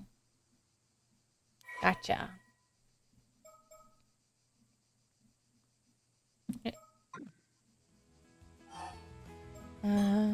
What else about them? Don't go following them around just because we don't see many foreign folk around these parts, you hear?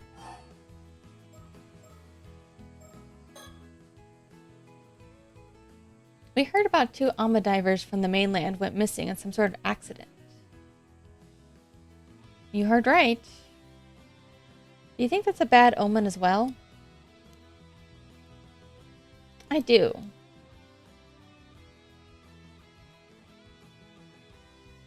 I'm well aware of just how dangerous the sea can be, but 2 divers getting caught up in accidents and going missing one after another?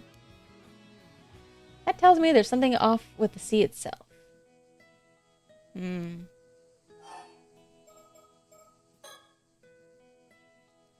Alright, something's going on in the sea around these parts. Mark my words.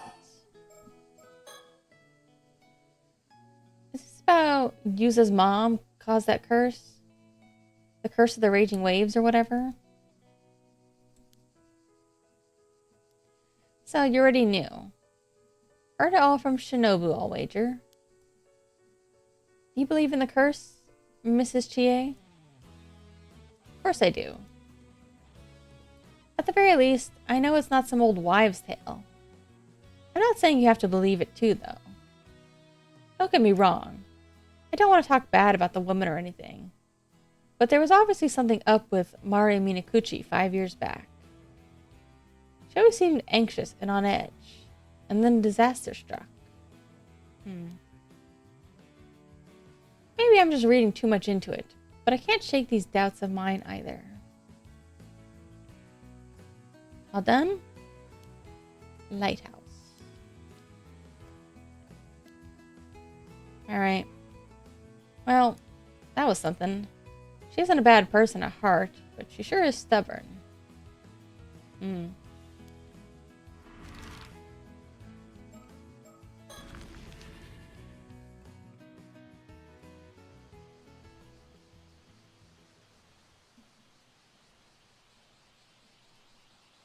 Oh, there they are.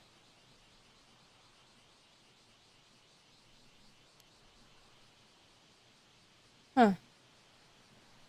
Her outfit is interesting. Kind of looks like she's wearing like a cult uniform or something.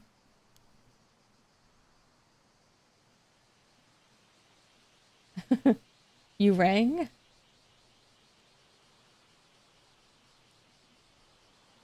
Do my eyes deceive me? Could these young islanders have come all the way here to talk to us? Welcome, welcome to Kamishima Lighthouse. Not much here, but please make yourself at home. Thanks for having us? Why is he the one welcoming us? It's because most people have been avoiding him. He's excited someone finally wants to talk. Oh. Anyway, we were wondering if you could spare a moment to talk. Wait. Before you do, shall we play a game? I want to guess what you've come to talk. Why you've come. Huh? I want to guess why you've come to talk to us. May I? Sure. It's probably safe to assume that you've been making rounds here, asking questions. Indeed. It was most likely hearing such news that incited you to climb all the way up here to meet us, which means... I've got it. We've almost certainly done something to offend the good people of this island. Committed some manner of ill-mannered faux pas. You must have come to tell us that the lighthouse is off limits to everyone except authorized personnel. No.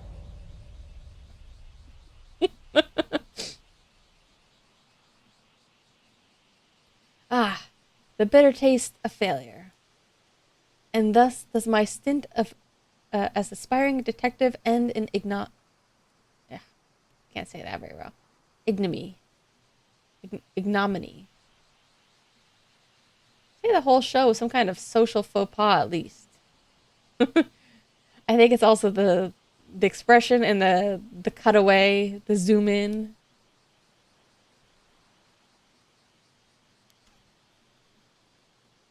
Don't worry, he's always like this. He'll bounce back in no time. You know, I recently rewatched the Pride and Prejudice movie, and there's this one really hilarious scene where the camera like just kind of like suddenly zooms in on somebody's face after they burst into the room. It's so funny. I don't know if it's supposed to be funny, but it just kind of cracked me up. It just feels very weird in that kind of movie. When Darcy bursts into the room randomly and just stands there and it zooms in, it just quite quickly zooms into his face. And it's a very awkward scene. Since you didn't guess right, do you mind if I continue? Oh, asking my permission, are you? By then. Well then, by all means, permission granted. I'm still really bad at reading today. I think I'm like skimming too fast and like filling in the gaps wrong. Ugh. My lips are also super chapped again. Sorry, I've been sniffling so much lately. It's not even like I'm not even like snotty or anything. Just I think just maybe it's dry. Is probably what it is.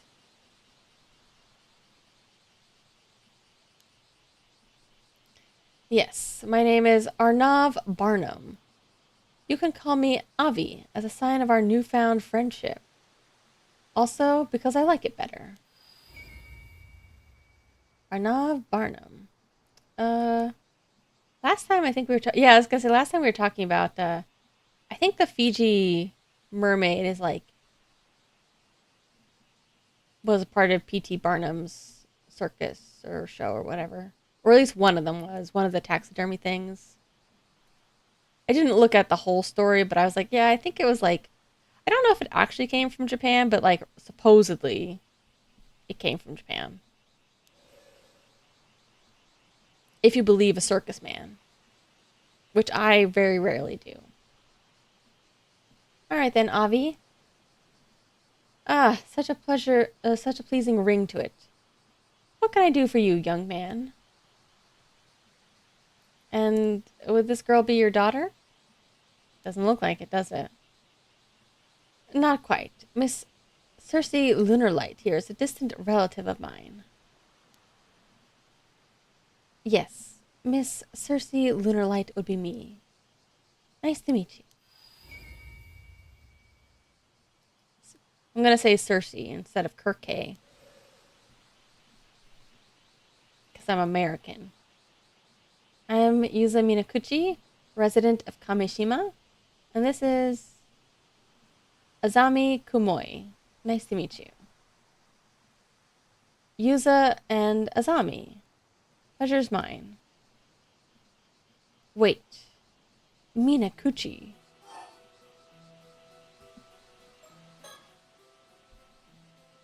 Oh, so we've piqued your interest, have we? I mean, they are a weird looking pair, because they don't really look that related. I'm a fantasy writer by trade, with a reach spanning the Atlantic from bonny England to vast America. Not that any of his books sell at all. That's right. For some reason, no one buys my novels. Quite the mystery, no. Alas, a fantasy writer has no need for mysteries. You won't be able to see his lip pucker with his mustache like that. What's this? I earn more as an occult writer, so that might as well be my main job now. Humbug, I say. Stick a sock in it and mind your own beeswax. Stick a sock in it? In any case, I'm just your average free spirit, footloose, fancy-free, and all that. What's that? You're wondering if my bohemian nature is the reason I remain unattached and unwed. Humbug, I say. Stick a sock in it and mind your own beeswax. Why does he talk like a Ace Attorney character? You seem to be enjoying yourself. I am indeed. Why not give it a try yourself? 1, 2, 3. I wonder what he actually says in Japanese. I'm good, thanks. I feel like the characters in this are already sillier. JoJo vibes. I kind of know what you mean. Actually, maybe it was the name, but Shotaro back there was making me think of some like Kamen Rider. Shotaro.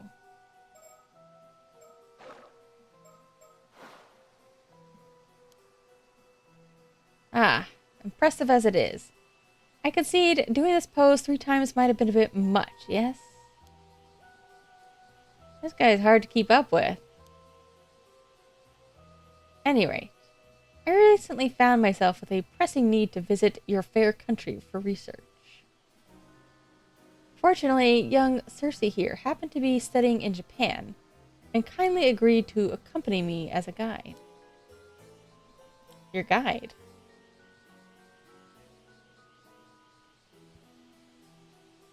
Indeed, she's quite the enthusiast when it comes to Japanese folklore and occult phenomena. And such a pleasure to converse with as well, just like me. Ise-shima is a deeply spiritual region, full of sacred places I'd always wanted to visit. You know, I thought it would be fun to do like a more folklore or yokai, famous stories, urban legend centric tour of Japan. That would be fun. Oh, recollection. We traveled around the mainland before coming here, but this place stands above and beyond. My nose almost started bleeding from the exhilaration. Hold on a second.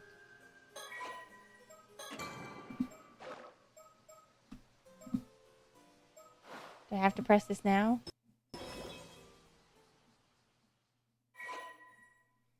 Past recollection. Oh, okay. We don't get it now. It's just telling us that it will be open soon. In fact, I think I did it a bit. You must be really excited, huh? Is this really that special compared to other places? Oops. My nose almost started bleeding. Of course. It wasn't called the land whither repair the waves from the eternal world for nothing, you know. I have a hard time understanding what that phrase actually means. The land whither repair the waves from the eternal world. Like, I know what all the different parts mean, but put together, it doesn't sound... I don't feel like it's very easily understood. The land what?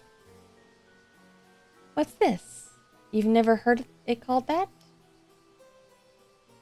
It's said that Yamato Hime no Mikoto, the Empress of ancient Japan, was searching for a suitable place to enshrine Amaterasu 2,000 years ago. She received a divine revelation that the waves around the Ise province came from the eternal world, which led her to establish the Ise Grand Shrine. This eternal world is a separate realm from the world in which we live. Some describe it as a perpetual paradise. Whoa, you're gonna have to slow down a bit. So, what does that mean? We learned about it in our local history classes, remember? Yeah.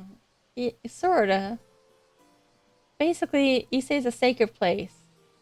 Even the ancient gods took a liking to it, right? Exactly. It has such an enchanting vibe. Just being here is enough for my nose to have my nose gushing all day long. But the residents wouldn't be feeling too hot if our noses kept bleeding all the time. One thing's for sure, though. You seem to really like Ise-shima. As a local, I'm super happy to hear that.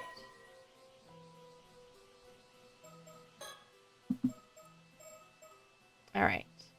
Author, occult journalist, Avi. He has a very short profile for now. Unmarried. Has apparently come to Japan in search for mermaids. Okay, we don't really have much. This is just the basic.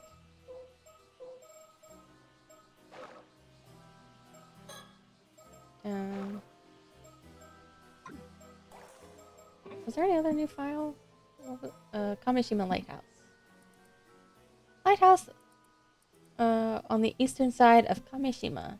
The narrow passage between Cape Irago and Kamishima has long been known to be difficult to navigate, particularly at night.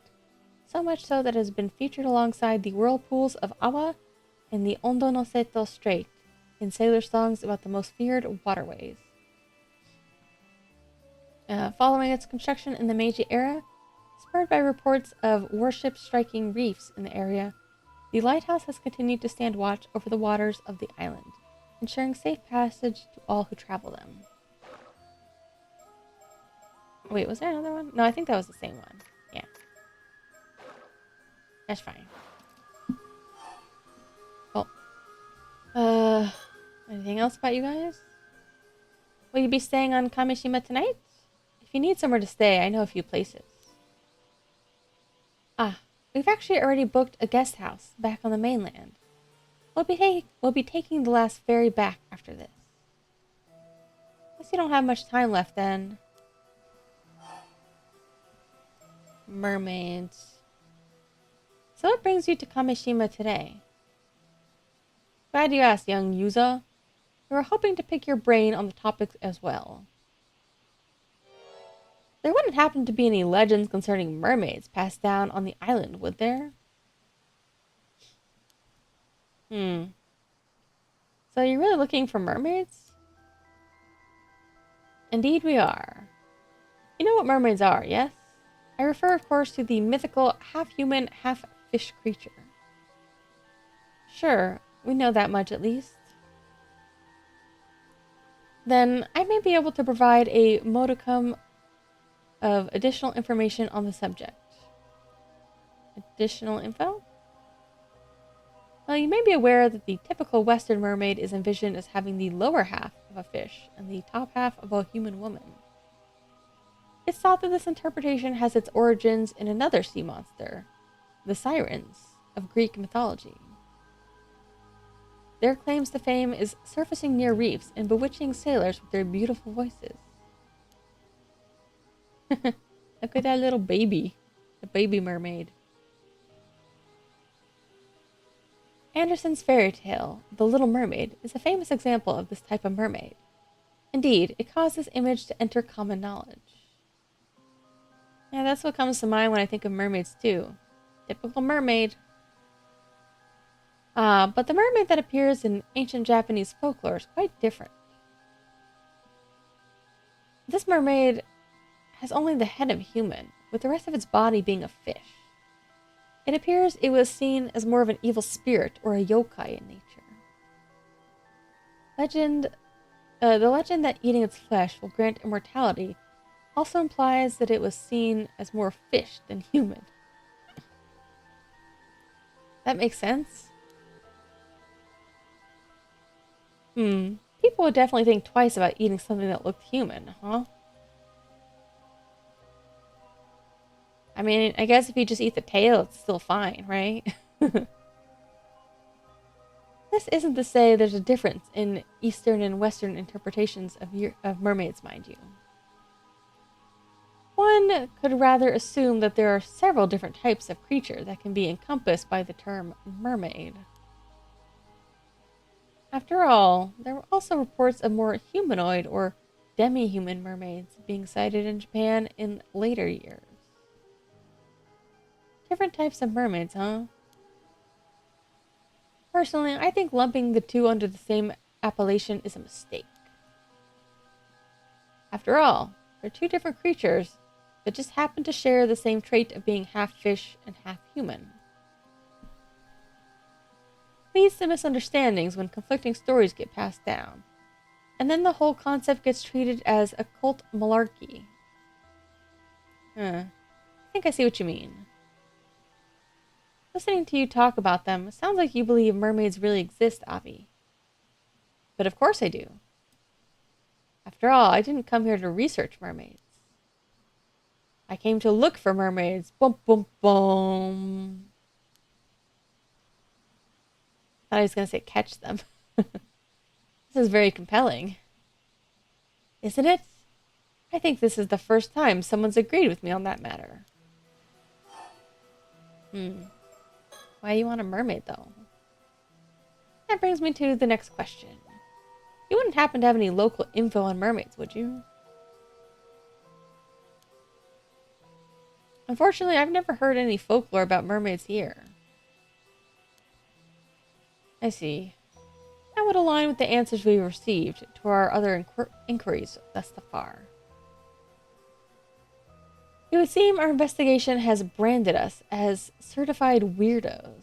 Most everyone now turns us a blind eye, as well as a deaf ear. I get the feeling people would do that even if he wasn't talking about mermaids. Well, it's probably not just because of that.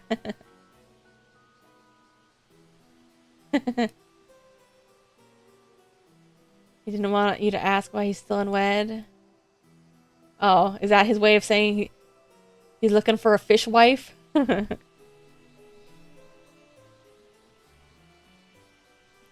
He's saving himself.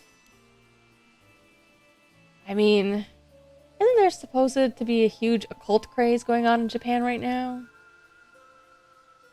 I assumed everyone would be jumping at the chance to discuss cryptids. Pretty sure that's just a small group of enthusiasts getting worked up. Very vocal minority. Occult craze. Yeah, I think this was mentioned in the last one.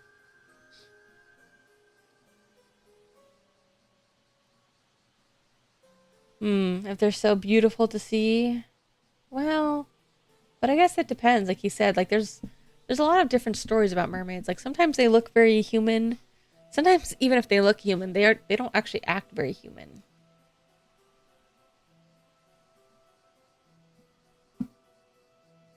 Spiritual phenomena, supernatural, aliens, cryptids, lost civilizations, extrasensory perception, the list goes on. Such unexplainable phenomena are quick to take a life of their own. You're just hungry? Aren't we all? Plesiosaur named Nessie living in Loch Ness. Sightings of mythical creatures like the Tsuchinoko or Hibogon. The urban legends of Kuchisake Onna or Hanako. Television reports of spoon-bending psychics. Documentaries featuring spirit photography. And UFOs that became the talk of the school the next day. These are only a few examples of stories that have captivated the public's interest.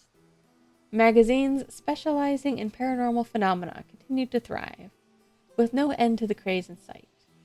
I always think it's funny that like Tsuchinoko is such like a popular Japanese cryptid. It's just like a really fat snake. I don't know why that of all things is considered to be so famous. I mean, I would probably also be like, fat snake is best snake. I mean, if I saw like a really fat snake, I would also be like, huh, I wonder what's up with that snake, you know? Like, did he just eat a big thing, or is that what pregnant snakes look like? Like, there's real things that are like just normal creatures. Like, have you seen those Japanese salamanders that get huge? No wonder they believe in Kappa. Those things are so scary. I don't think they can... I don't know that they attack people, but they're huge! And I kind of like salamanders, but like... those are really big. I feel like there's not very many other amphibians that get quite that big, right? Yeah, I think they're chill. Like, I was trying to think, like, would they ever bite down on you? But I don't think they really have much, like, bite force.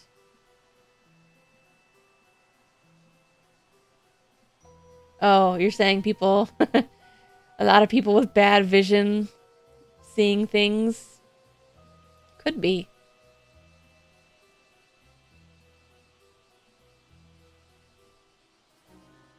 I think it's just the case of, like, a lot of things that get twisted by stories, you know? Somebody says they saw something and it gets exaggerated over time. I don't know. Do you guys have a favorite cryptid?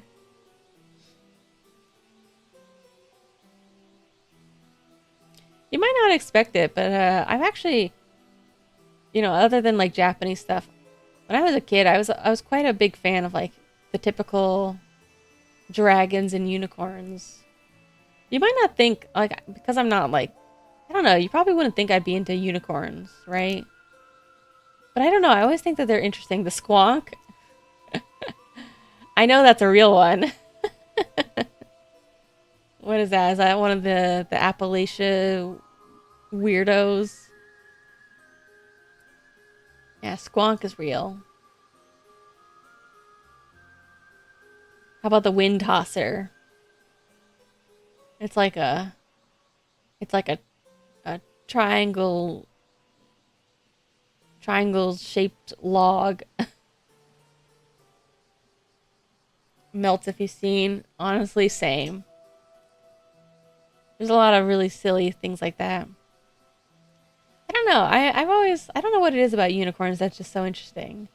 Maybe just because they're also featured in like so much medieval art, and it's just very interesting. Like sometimes I like the ones that are just like a majestic horse, but I also think it's really interesting when people are like, you know, like other depictions where they're more like goat-like or kind of like a mishmash of animals or other things. I was also really into dragons, of course. Of course I was.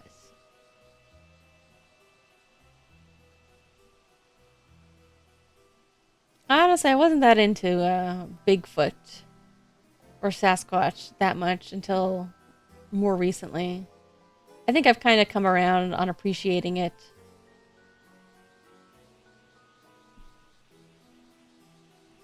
Hmm. If you're interested in the occult, what brought you all the way to Kameshima? Do you have a reason to believe mermaids could be found here?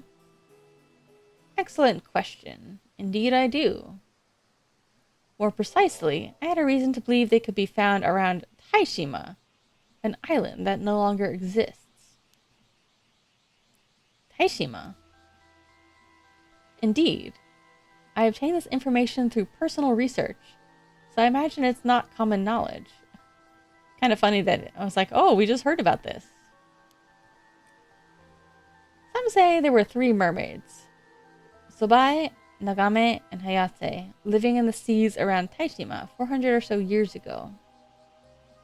You like Bigfoot? I see you're a foot guy. You're a feet man.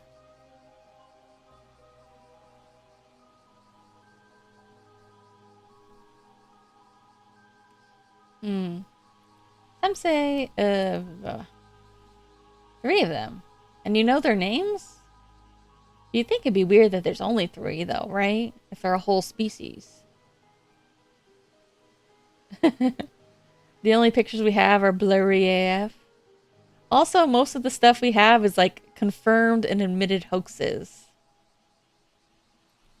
I always had a little bit of a soft spot for like uh prehistoric creatures, like you know, people who think that like Nessie is like a prehistoric creature, or pterosaurs of Papua New Guinea, stuff like that. Although I don't know, man. I feel like it's kind of sad that the evidence for Nessie is not very good. Summer bear looks human shaped. I mean, lots of things look really weird when they're like dead and hairless. Like people get very confused by like corpses and stuff like that all the time. If Nessie was a prehistoric creature, it'd be a crab. I don't know about that. I don't. Yeah, like I've seen like a weird one. Like I think some like raccoon body got like washed up, and people were like, "What is that?" And it's like things just look really weird when they're hairless or decomposed. Like I think I've seen like a hairless bear, and it looks very weird. Do you guys know about? Do you guys know about Punchy, the monkey in Japan? I've been seeing so many of those tweets lately. I've just been like, he's a little baby monkey learning to socialize with the other monkeys. Punch, punchy.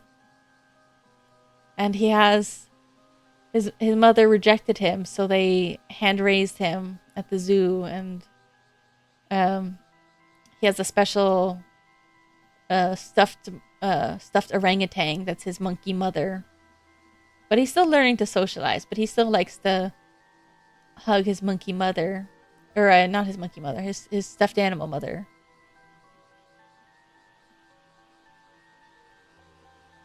He's very cute. It sounds cute. It is cute. Hold on. I would be surprised if you hadn't seen like it around. I feel like there was a one famous image of him like walking away, holding on to his stuffed animal. So his name is Punch. But yes, Punch is how you look it up in English. It is a Japanese story, but it's been pretty popular online. Yeah, it seems like he's integrating well. I mean, it'll take time for sure. Oh man, I don't feel like changing my keyboard into Japanese. Yeah. I just used to look at the tag Gambare Punchy.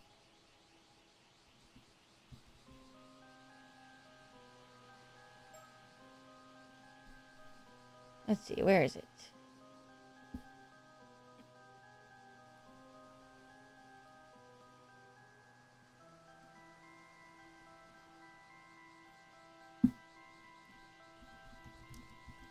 Like a lot of people upload videos and stuff from the zoo. It's very cute. Okay, here's a link to some uh what is it? Some engagement farmer. Here, you can look at the pictures there. I don't feel like putting them on stream right now. Baby. It's pretty cute. Although I don't know, like yeah, it's actually very fun to watch. Like if you look up more videos of him and see how he's like slowly learning to socialize and stuff like that. But he's still just a little baby. And he still really likes the humans a lot. So he always like clings to them for feeding. I feel like monkeys like that, I think it's a I think that's a type of macaque. Their eyes always look so weird when you're like if you actually look right at them. But yeah, it's the Japanese monkeys are macaques. I mean, there's a lot of different types of macaques, but whatever.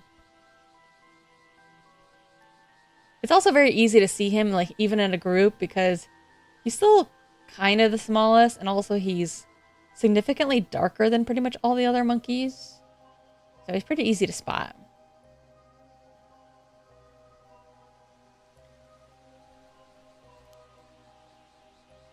We didn't even know Taishima existed until today. That was my monkey report of the day.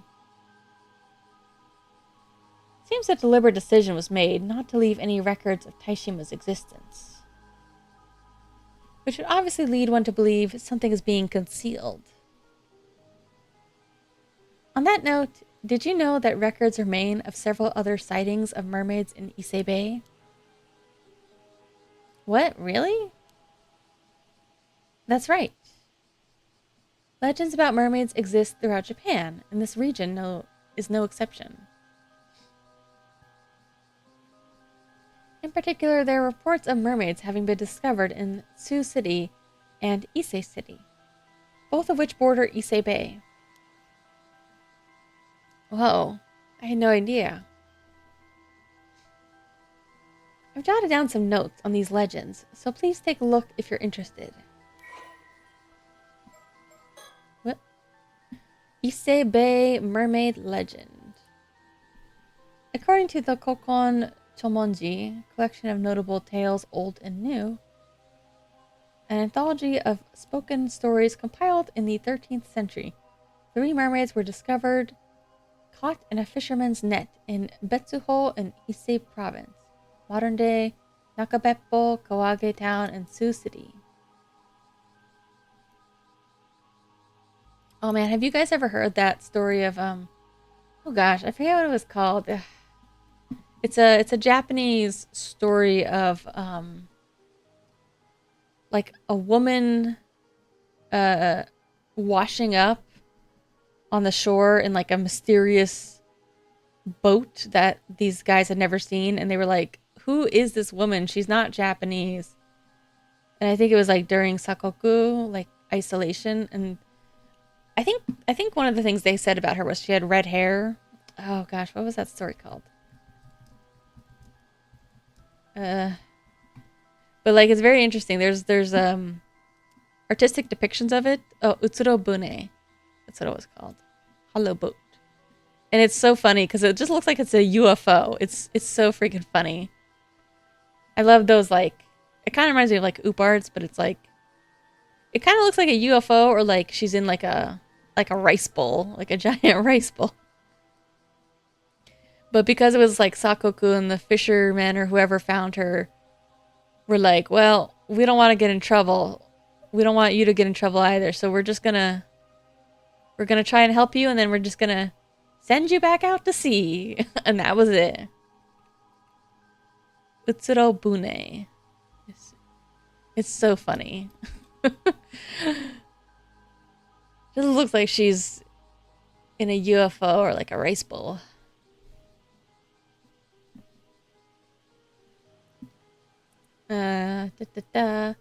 Mermaid of Futame Gaura. There are a total of 6 mermaid sightings mentioned in the Kagenki, ancient annals of Horyuji Temple, covering the latter half of the Kamakura period to the Nambokucho period. One of these entries described mermaid sightings in Futami, Ise Province, modern-day Futami Town, Ise City, in the 2nd year of Embun.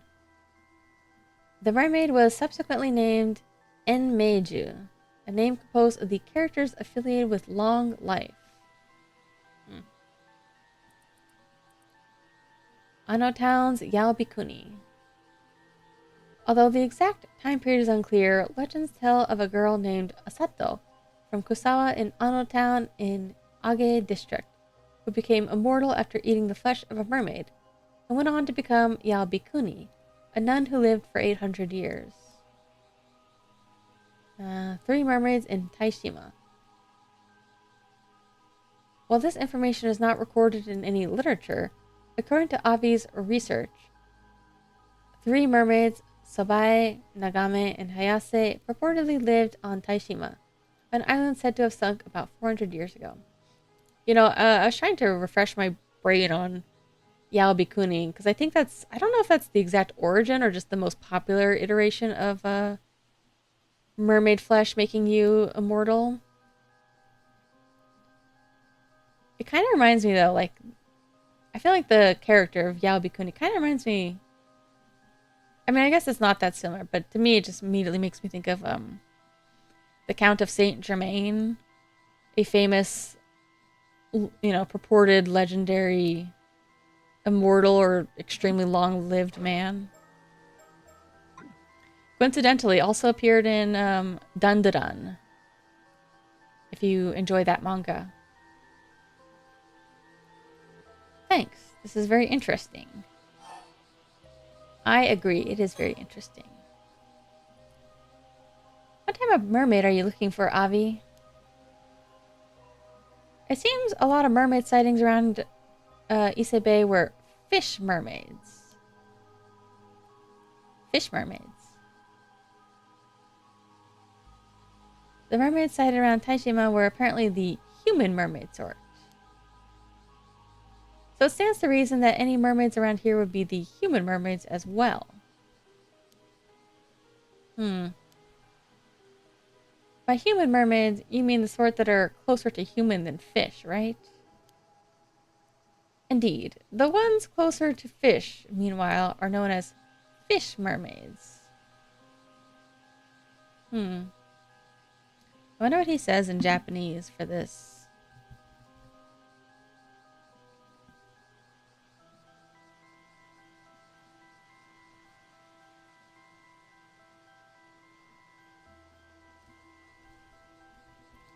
I wonder if he's the other thing that it makes me think of is I don't know if this is a real name for like a mermaid fish person, but I also always think of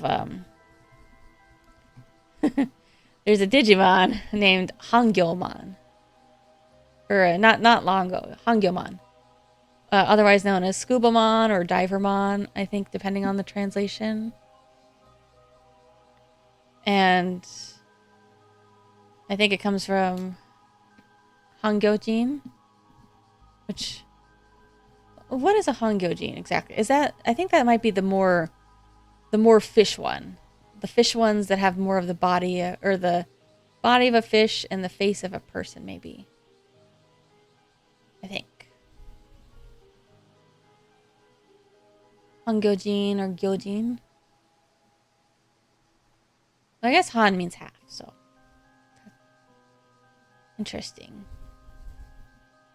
Yeah, this is definitely one of these things where when I heard like it was going to be about mermaids, I was like, what are they really going to do to make this entire game work? Have like a bunch of different stuff. But the more I thought about it, the more I was like, you know what? You definitely could talk about a lot of different aspects of like fish humans, sea women, stuff like that. You know, you might have heard like around COVID, there was a there was a yokai that became very popular. It was a very lesser known yokai called Amabie that was known for like being associated with like medicine and curing illness. And it's definitely more of like a, I don't know how to describe it. It's like a fish standing on like three flipper feet, and it has long hair. I think nowadays most people depict it as being more like feminine or kind of womanly. I mean, it's still very fishy, but it doesn't have like a weird fish face or human face. It's very cartoonish looking, and it became quite popular nowadays. And I think there's another one that's very similar to that, which was called Amabiko. I think sometimes they're like similar names for the same thing, but I think Amabiko, so, I don't know. I think it looks a little bit weirder and hairier. But it also like Amabiko, I think is like generally depicted as like less feminine. Yeah, Amabie is very cute actually. I feel like people depict it with like a lot of really pretty pastel colors, and it just seems like a very nice, benevolent fish person. But it's kind of curious. I don't know why, aside from the fact that it kind of looks like it has long hair, I don't know why people started to. I feel like the presentation of it became increasingly feminine, even though I think the original legends were more describing masculine creatures. Hmm.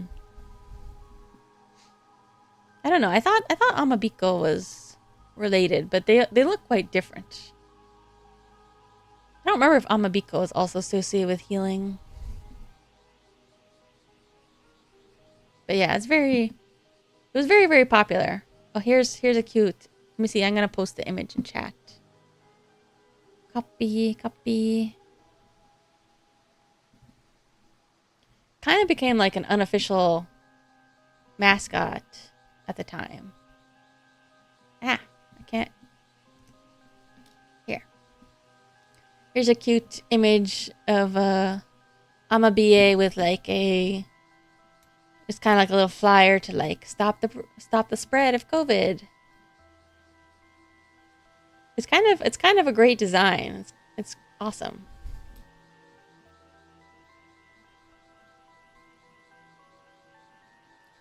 Like why isn't this creature more popular? Or I guess it is now, but you know. I guess compared to Tsuchinoko, I guess a lot of people have seen a lot of fat snakes. And not very many people have seen this kind of thing.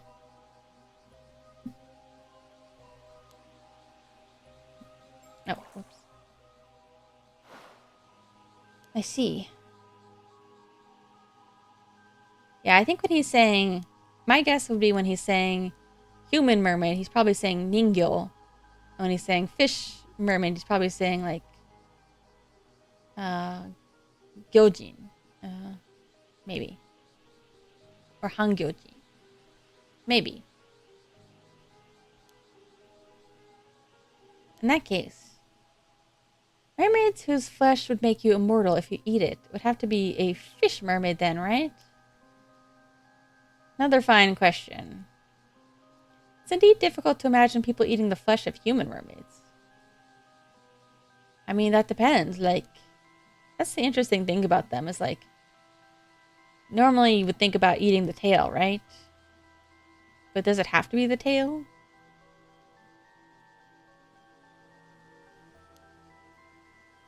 I personally believe that human mermaids also have the power to bestow immortality on people.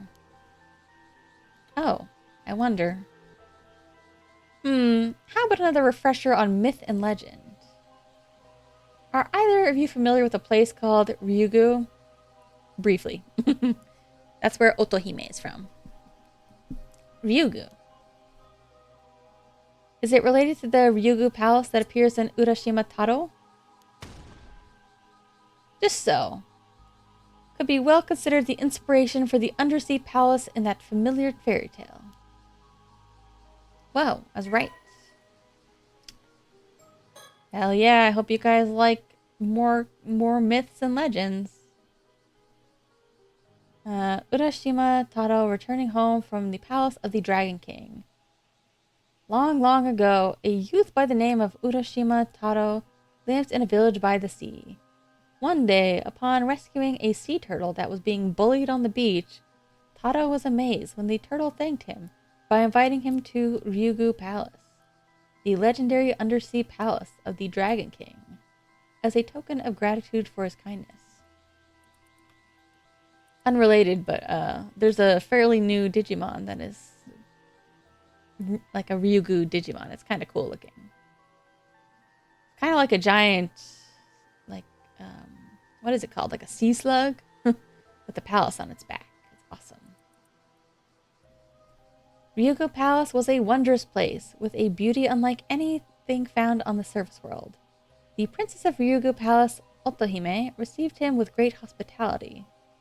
Taro spent his days treated to elegant dances performed by sea breams and flounders, and satisfied by extravagant feasts, spending his days as if in a dream. After spending some time enjoying his luxurious lifestyle, Taro began to miss his village. He asked Otohime for permission to return home, and although sad to see him go, the princess granted his request. As a parting gift, she handed him a mysterious box, a tamate bako, but warned him to never open it. Thinking this strange, but agreeing to Otohime's request nonetheless, Taro accepted the tamate bako and set out toward his village on Turtleback. Upon reaching his village, Taro realized everything was different. The house he had lived in was gone, and there was no sign of his parents or anyone he had known. What he had believed was just a short sojourn in Ryugu Palace had in fact been several hundred years on the surface, and the village and people he had once known were no more. Overcome with despair, Taro turned to the tamate bako he had been gifted in a final grasp of hope. As he opened the box, oh yeah, I remember what's in the box. Thick white smoke engulfed him, and in that instant, the hundreds of years that had passed caught up with him, turning him into an old man. Of course. The Ryu, dragon, surely refers to the god of the sea. Not uncommon for deities associated with water to be serpentine in nature. Yeah, the Ryujin. This would then make Ryugu the palace where the god of the sea resides. The palace of the Dragon King. Huh. I had no idea Ryugu Palace was based on something else. Ryugu is known for being home to the priestess who attended the god of the sea. These women are collectively referred to as Otohime. Oh. Princess Otohime appeared in the tale of Urashima Taro, didn't she? Yeah, but she was described as the ruler of Ryugu Palace in the fairy tale. So she was actually a priestess? A slight embellishment to make a more interesting story, I assume. Hardly uncommon. There's also another interesting a theory about the Otohime of Ryugu. It is said they were half fish, half human women in appearance. In other words, they were mermaids. Oh. What's that I hear you say? That's all well and good, but where is this Ryugu Palace anyway? I take it it's here? In Issei? You want to know? You're dying to know, aren't you? Very well then. Take it away, Circe. All right. As a matter of fact, Ryugu is said to be in the exact same place as the Eternal World I mentioned earlier. Whoa. Really? In other words, the sea around Issei, which is said to consist of waves from the eternal world, is in fact the location of Ryugu. And Ryugu is home to Otohime mermaids, right? That's right. What's more, as priestesses who live in a land said to be an eternal paradise, it wouldn't be that odd if they have some sort of power to grant immortality to humans. Even in the tale of Urashima Taro, Princess Otohime displayed an ability to influence the physical age of other people using the tamate bako. Ah. If the story has its basis in the ability of mermaids to influence human lifespans, that power of hers makes a lot more sense, don't you think? I see. So that's why you think human mermaids are able to grant immortality, even without eating their flesh. Aho! You see. Intriguing, is it not? But how would you even get to Ryugu? What creature was responsible for bringing Urashima Taro to Ryugu in the eponymous tale? That's right, a turtle, or kame. And what is the name of the island we're currently standing upon? Kameshima. And there you have the reason for our visit. I'm not gonna lie, I didn't really put that together immediately. Of course. We're on Turtle Island, and we're looking for a turtle. In theory. So you believe there might be some clue as to how to get to Ryugu hidden on Kameshima? Could Kameshima really have some sort of link to Ryugu? Oh. Tales of Ryugu, the abode of the god of the sea, exists in everywhere of Japan, or in every area of Japan, posited by some theory to be the eternal world of legend. It is said to be a perpetual paradise, connected to this world via the seabed, that bestows everlasting youth and unnatural longevity to those who live there. Some tales also equate Ryugu with the underworld, the place where the dead journey after death. Tale of Urashima Taro, about a youth who was invited to the seafloor of Ryugu as thanks for rescuing a turtle, led to Ryugu's name becoming widely known throughout the country. In the story, a princess called Otohime serves as ruler of Ryugu Palace, but Otohime originally referred to priestesses, serving the god of the sea, who presided over Ryugu.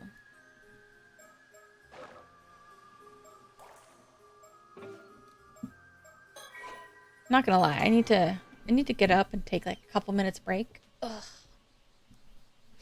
I need to also like take a couple minutes to drink some water. That's okay. Give me a couple minutes to BRB, okay? Oh. Take my time. You got it.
I'm back, but I'm still going to take a couple minutes and eat my cookie and then drink some water.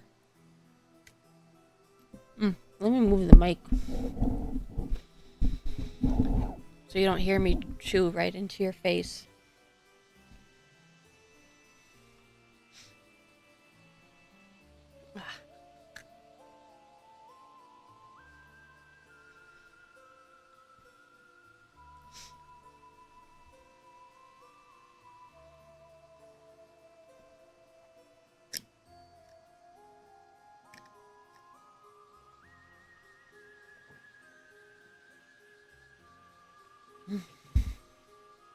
Oh, jeez.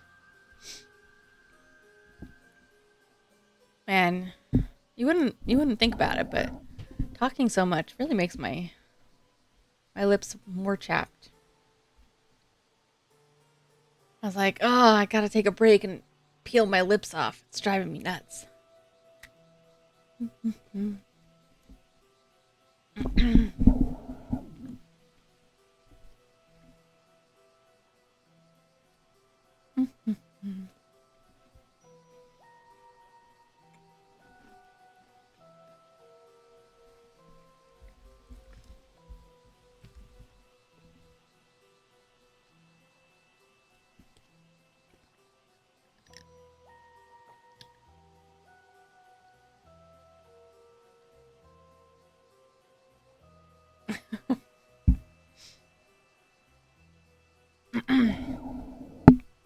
All right, that's a bit better.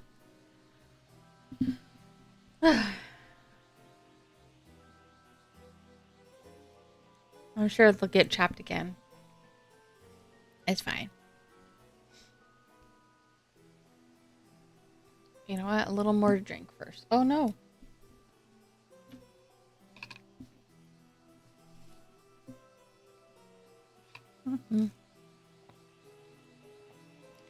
Well, I did start earlier, but I don't know if it's going to be a super long stream today either.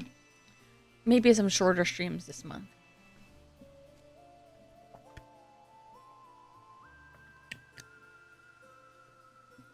At least 3 hours, and then see how I feel.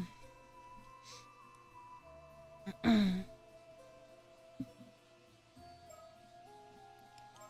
right.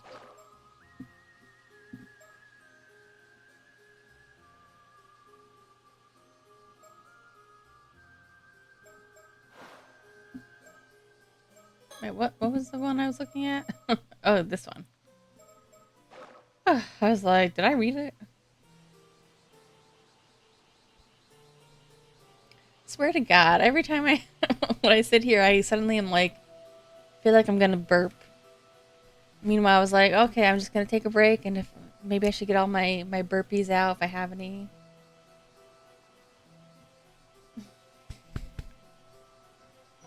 Ugh. By the way, Yuza. Yeah.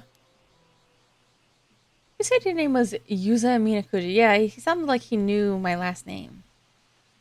That's me. Are you familiar with an individual by the name of Mare Minakuchi? Huh?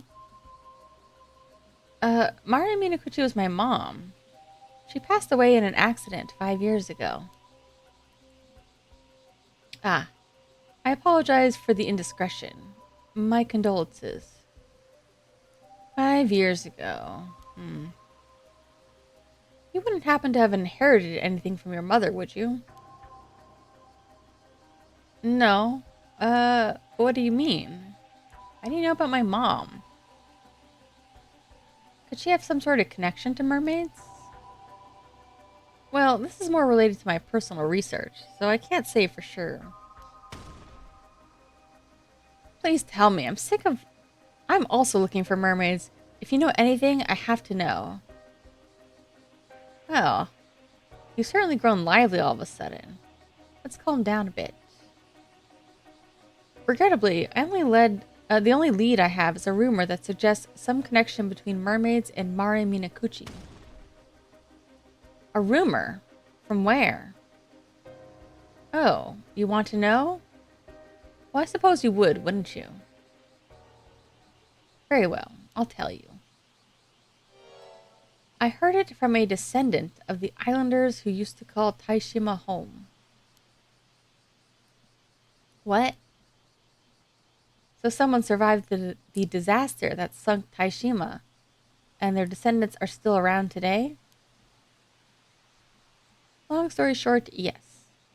Isn't it fascinating? This particular individual was also the one who told me about the three mermaids who were said to have lived on Taishima. I see. By the by, if you're also seeking mermaids, you must have some information of your own, yes? Surely this one-sided exchange of knowledge wounds your good conscience. Allow me to remedy that by accepting any information you have. Yuza. Yeah, this is our best lead yet. Let's share what information we can. I see. Oh, so you were saved by a mermaid during the disaster 5 years ago. And you believe the mermaid in question might have been your mother.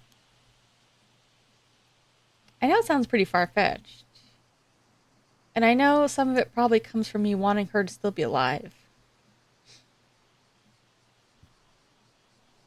Oh no, on the contrary. I find it very interesting. Very interesting indeed. Well, why do you ask? Why? There's a rumor about one of the three mermaids who used to live around Taishima. They say she took on human form several decades ago and has lived among humans ever since. What? No way. That would fit perfectly with our theory. Huh. Color me surprised as well. This is my surprise face, by the way. But it would be very interesting if that was the case. Oh. Abby, I think I'm at my limit. Oh, is she gonna get a nosebleed? Oh my. That bad, is it? Something wrong? My apologies. As much as I wish we could talk more, it would appear we're out of time. We're afraid we must bid you goodbye for today.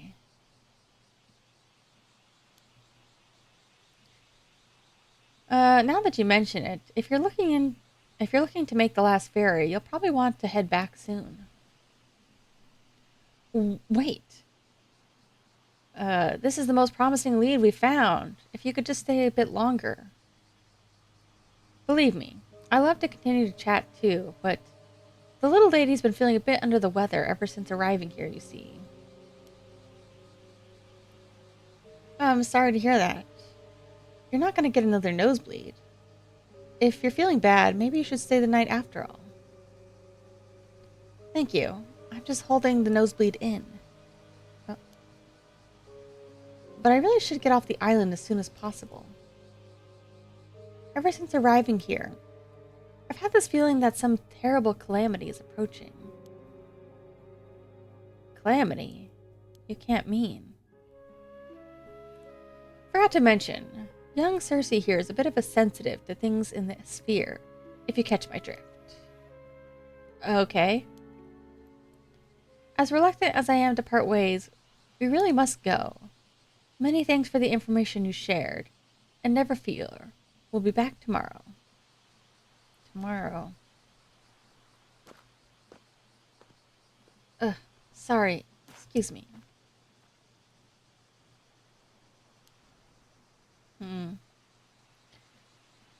Does he say that every time? You rang? If you happen to find any more leads on mermaids today, could you let me know as soon as possible, please? Oh, I didn't expect you to be all that interested. Very well. If I hear anything else, I'll be sure to let you know. If you could perhaps give me your contact information. Thank you. I mean, it does involve his mother, so that would make sense. Man, that sure was a stroke of good luck. Never thought they'd have so much info for us. We managed to learn a lot, but it seems like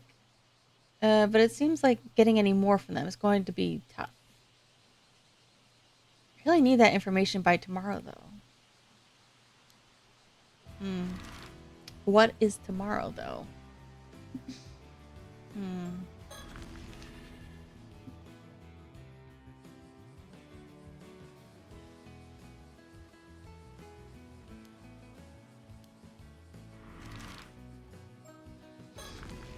Check in with Wakamura.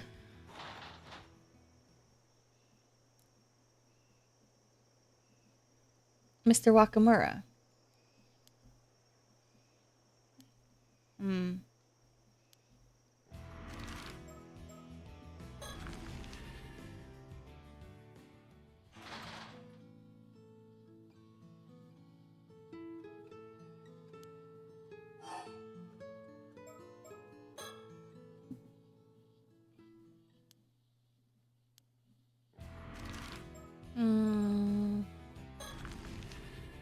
Wait, did I ever go to Chuo Street? I don't remember. Oh, was this where the girls were? The shadows? Looks like the sun's starting to set. Why don't we go over what we've learned so far? Good idea. First, we learned that my mom was considered cursed by some of the islanders.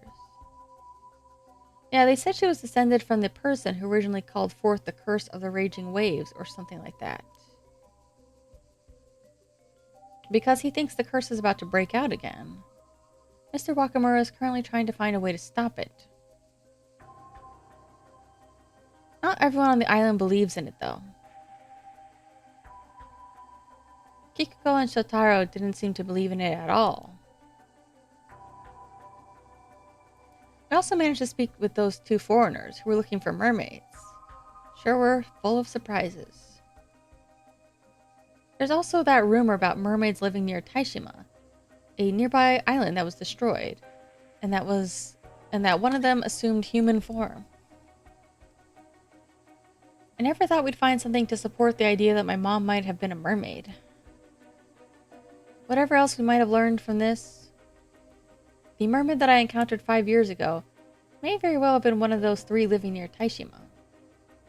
We also got some hints about where those mermaids might have come from. There's a good chance they originally came from an otherworldly place called Ryugu. And if they're in a place like that, I don't see how we could ever get to them, though. What that girl said about the calamity approaching is bothering me a bit, too. There's no way she could know about the curse of the raging waves, right? I guess we didn't tell them anything about that. Do you think that means the curse is real after all? Oh. Azami, I just realized something. Yeah? If the curse of the raging waves is in danger of breaking out again, wouldn't that mean its curse bearer is still around today? Oh, damn, you're right. But your mom is not with us anymore. But I think the whole thing was like he's the descendant, so it could be him. Mr. Wakamura seems to think I wasn't the direct cause of the curse reappearing too. He did say that. That is also true. He was trying to reassure us that he didn't think it was necessarily our fault. He'd probably be coming down on you even harder if he thought you were. So the person responsible would be someone who wasn't here 5 years ago, but is here now.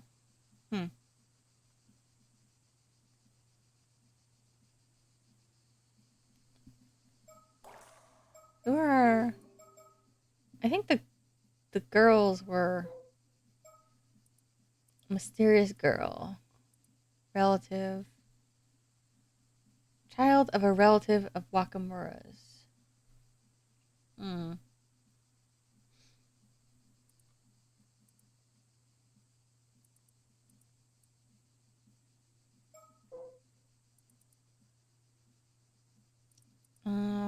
She was like doing school in the mainland, I thought. High school. She's 17.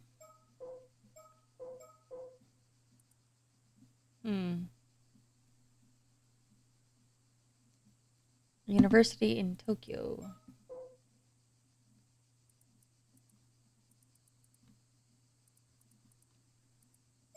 Hmm.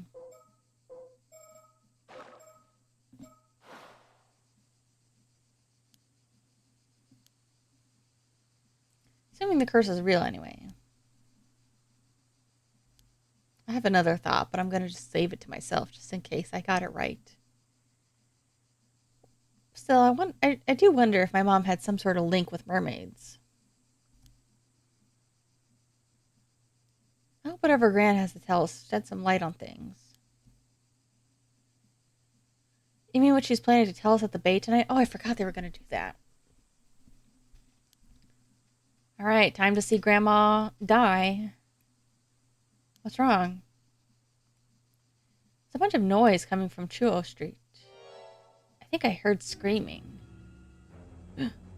Let's go. He gets like really intense sometimes.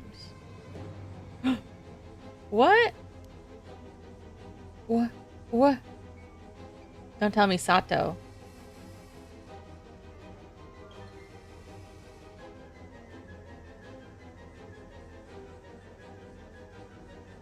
What happened? What's wrong?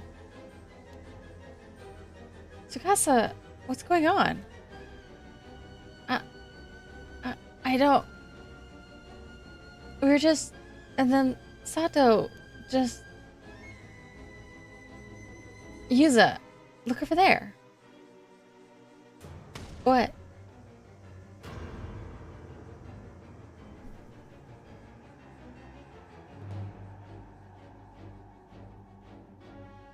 Sato, there's blood everywhere. What happened? She's not moving. Don't tell me she's dead. Sato just suddenly... We were just... And then she got cut down. Whatever it was, we gotta get her to the clinic. What's happening? Her wound.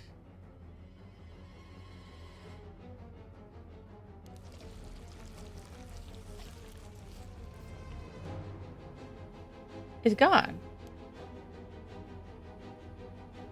Eh? Sato, are you okay?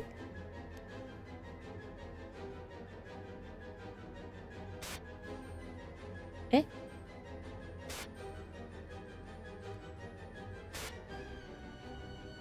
Osato.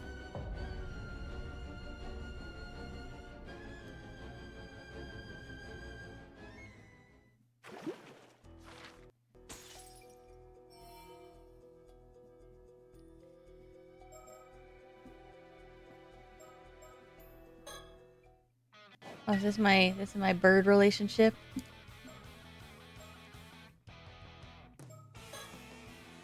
Oh, we do get profiles. Hell yeah. Albatross bird, leader of the Ocean Outlaws, a gang of hooligans who soar around the skies of a seaside town. His imposing size and taciturn demeanor have won the admiration of many birds, leading to his influence growing by the day. However, the truth is, he's really not thinking of much at all. His silence just happens to be interpreted in a flattering light by those around him.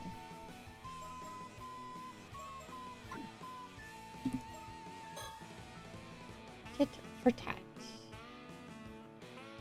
Top troublemaker of Blue's Brutal Beaks. A gang of delinquents from Aves Academy who have recently been wreaking havoc throughout the region. Despite his cute, snowball-like appearance, he's both fierce-tempered and ruthlessly territorial. And the force with which he flies at anyone who messes with the gang's turf is more like a bullet than a snowball.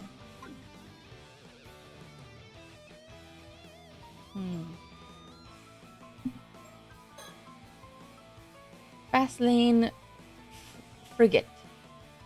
Frigate? I don't know how to pronounce it. Frigate. Die-hard sea racer, most often found speeding across the surface of the ocean. This thrill seeker was originally drawn to the danger of always being a wing beat away from watery grave. After falling for Maverick Mandy at first sight, he joined the Bamboo Breakers dance team in a complete 180 from his usual ways. In recent days, he's often seen fumbling his way through unfamiliar dance moves and puffing up his bright red throat sac in an attempt to catch her eye.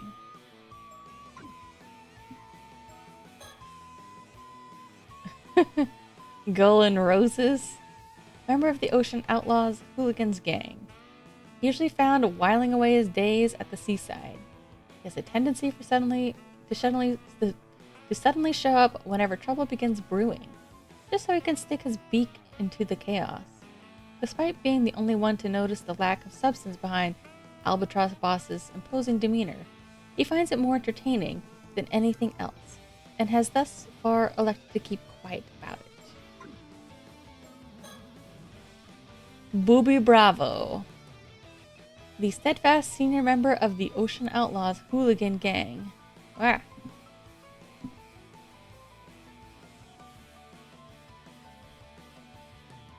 Oh, I should get Seribot.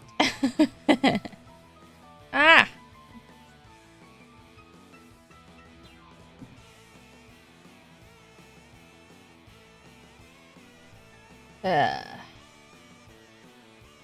Accustomed to living in a group, he's quick to step in and smooth things over whenever he hears a dispute erupting among the gang's ever-growing ranks. Second to none in his loyalty to the leader, he's quick to tell him whenever he finds a promising new feeding ground. Alright. Oh, I see. Love. Ugh.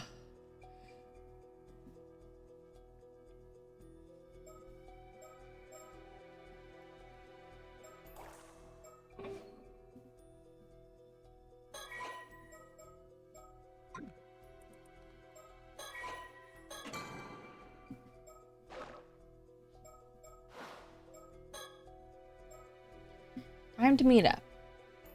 Yuza Minakuchi. Summary of previous events. Sato Shiranami was mysteriously cut down, yet moments later she resurrected before her friends' very eyes. As confusion engulfs the island, Yuza and Azami head out to meet Yuza's grandmother. I wanted to look back at the entry that it was. Isebe.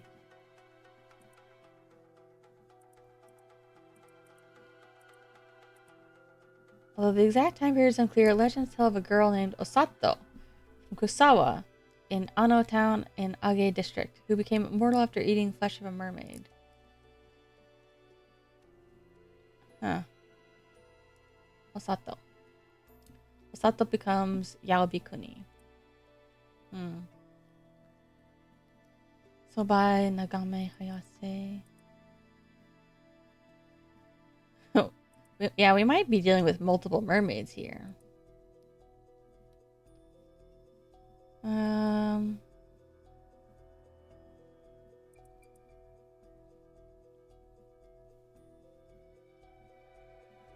Three mermaids caught in Betsuho. 6 mermaid sightings.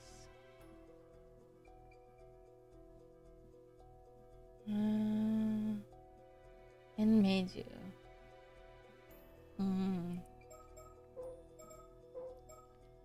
Tomokazuki.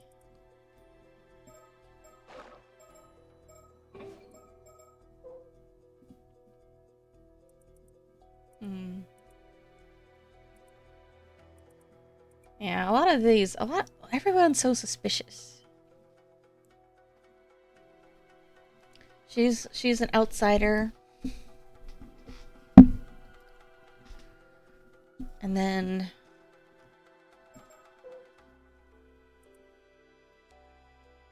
born and raised on Kamishima, but has been at school because everybody goes away to school.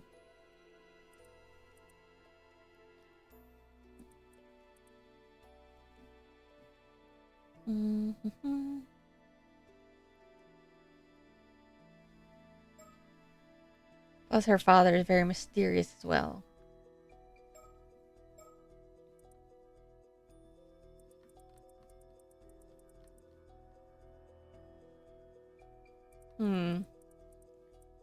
They seem to have Money. What if her father is Wakamura? And he's been like secretly bankrolling her single mom. Born and raised. I thought somebody else moved to the island.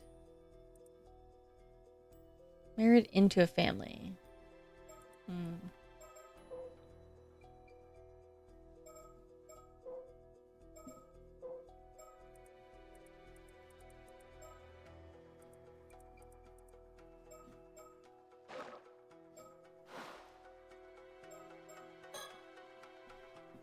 Alright, let's start this. Probably won't finish this one. Just want to start it a little bit. And then I'll take a break. Several hours later. Later? I don't know, man. I feel like we're missing a lot of stuff that happened in between. Like, who cut her down? What happened? Sorry to keep you waiting, Yuza.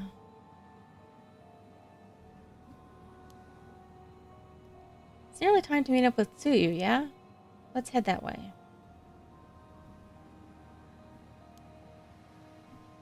Right. Oh. Dong, dong, dong. Oh, was that symbol always there?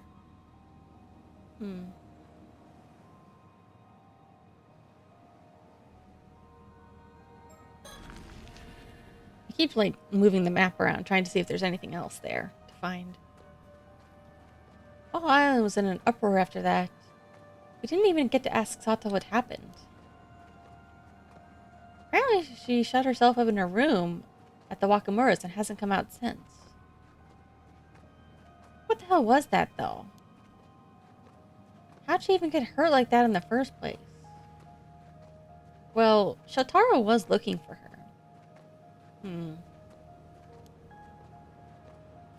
Some of the islanders were kicking up a real fuss, saying that Sato isn't human, that she's something evil that should be chased off the island. But everyone settled down after Mr. Wakamura stepped in and promised to handle it. Everyone on the island's probably heard about it by now, though. It'll be all anyone can talk about for a while yet. Did you come back home afterwards, Yuza? No, I stayed out to do some digging. Gran wasn't at home anyway. She hasn't recovered enough to be able to move around that much, though, so I'm pretty worried. Yeah. You think our promise to meet with her at the bay is still on? Man, I don't know if Sato is evil, but I would say that if they had seen what we had seen, they would have good reason to talk. At least be a little suspicious. Let's go and see.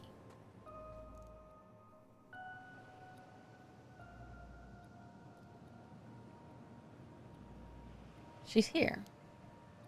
She's gonna turn around. There's gonna be blood all over her. Gran. Oh. What the...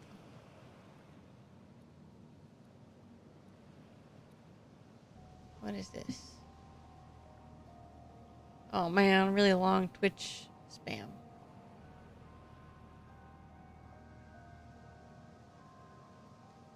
Ugh.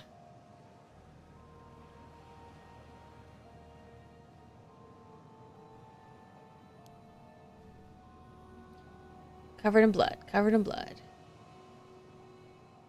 Gran, it's me.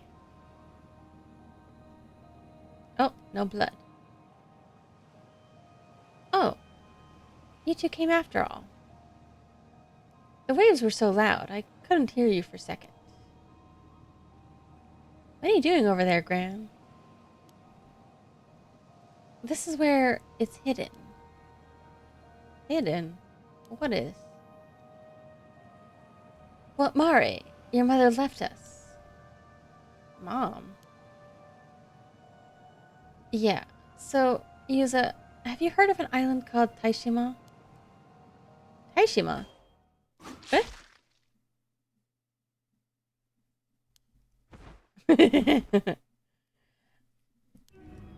Just like I predicted. Although honestly, I thought she would already be dead. I didn't think we'd get to see it happen. Gran? See, what's wrong? She's hurt bad. I have to stop the bleeding. Honestly, I didn't expect the ghost to be like so samurai looking either. Ah! What are you two doing over there? Kikuko, this isn't... She just suddenly... Is that Tsuyu? No, you couldn't have... Oh, come on, girl. Give me a chance. Wait. She got the wrong idea. It's too late. She's got no pulse. The wound's too deep. It almost cut her clean in half. She never stood a chance. I'll get someone. You stay with Tsuyu. Yeah, let's stick together. I mean, she's already dead. So let's stick together.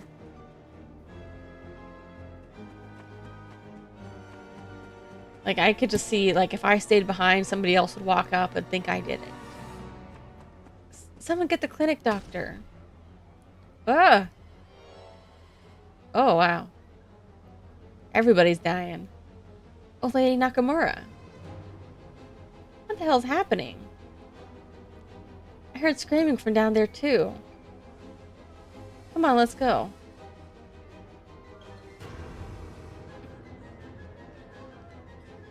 Ugh. Even Chihei. Well, I mean, in fairness, the samurai's probably pretty old too, you know? So I think he's just fighting his own class of elderly citizens. Help! 2 more people collapsed over there. What's happening? Help me. I don't want to die. Damn it. Too many victims. We aren't going to have enough people to help at this rate. There's more over here, too. What the hell's happening? There's Kikuko. Got her, too. Someone tell me what's going on. What's with these gashes appearing out of nowhere? This isn't right. There's no way this is normal. Is it a virus? Or was it really a curse? Oh, excuse me. Those affected by the phenomenon died instantly. The strange calamity that had suddenly descended on Kamishima plunged the island into a panic. With no knowledge of the cause or reason, there was nothing that could be done to prevent it, and the massacre continued unabated for a time.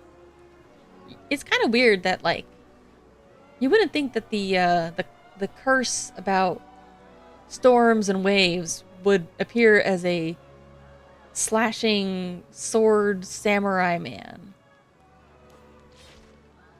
Like, I would have thought the island would have been, like, flooded, or like a tsunami would have happened or something. Survivors were seized with fear. Some ran to escape. Some simply broke down. Some flew into a wild rage. A frenzied chaos swept over the island. Short while later.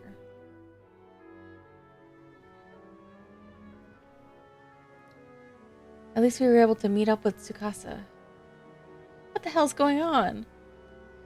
The whole island's in an uproar. Everyone's so panicked. We couldn't find anyone who could talk straight. Who could blame them? No one knows who will be affected next. Probably best to hide here until things settle down. You okay, Tsukasa? I have no idea whether my ma's safe or not. And I wasn't able to find Sato either, so I'm worried about her. Old man Wakamura said he'd handle things, so I hope he managed to make it back home at least. Do you think Sato's wound healing up like that has anything to do with what just happened? We felt off prying into Sato's past up until now. But maybe that won't fly anymore. Come to think of it, didn't this whole curse of the raging wave mess start when Sato came to Kamishima? Don't say that. This isn't Sato's fault. She's just a normal girl. I won't let anyone say anything bad about her. Not even you, Azami. Sorry, Tsukasa. I didn't mean anything by it. I wasn't thinking straight. I mean, I never really thought that this was really possible either. Huh? Something like what? You have any idea what could have caused this? I don't know what I would think if this actually happened. I'd be like, well, time to play video games until I get killed, I guess. Well, a little while ago when we were at Old Man Wakamura's place, some guy phoned and he threatened to kill all the women on Kamishima with a curse. Oh.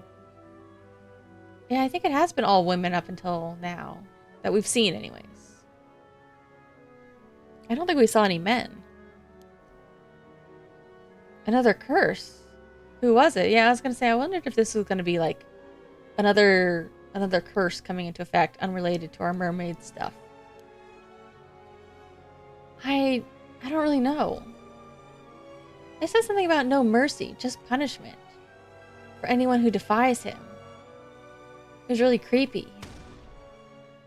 What the hell? All those people had to die just because some guy didn't get what he wanted? Old Man Wakamura said he'd do something to stop the raging waves curse, but things just got worse instead. Azami, calm down. It's no use getting mad at me. You're right. Sorry, Tsukasa. Guess I got a bit heated. Even so. This means those gashes were deliberately caused by someone using a curse, right? So they're the one responsible for all this. Right. Even if the massacre was caused by something supernatural, someone made it happen. About that. Something's been bugging me this whole time.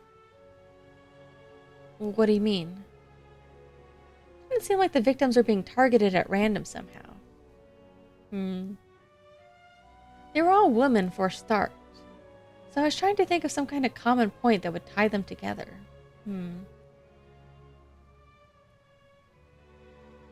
They were all Ama divers, yeah? Well, I don't know about Nakamura or whoever, but all the ones we know are or were Ama divers, I think. That's our Tsukasa, sharp as ever. So what were you thinking? Could they have been targeted because they were Ama divers? Now that you mention it, weren't all the victims we saw on the way here Ama divers? Though I guess most of the women on Kamishima have at least some Ama diving experience. But they went after Sato first, right? That wouldn't fit. Oh yeah, Sato. I don't think she's done that. Just women in general? But Sato might be an outlier to the pattern. Because she happened before everybody else. Sato isn't an Ama diver. I was pretty worried Yuza and I might be targeted as well, but oh, that's right, she was also an Ama diver. I forgot. Might be targeted as well, but I guess we can breathe a bit easier now. We still don't know what the conditions are, though. None of us are out of the woods yet. Yeah, especially if it's mostly women, or all women. Wait, the victims were only women. Could the killer have been using this to find their targets? That would mean the culprit is... You know, what if it's the mirror? What if it's the mirror they gave us? Or something. I don't know. Huh? Yuza, you figure something out? Eh? Me? Huh?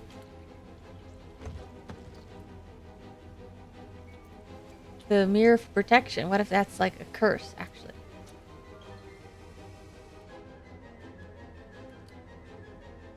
She reminds you of Velma.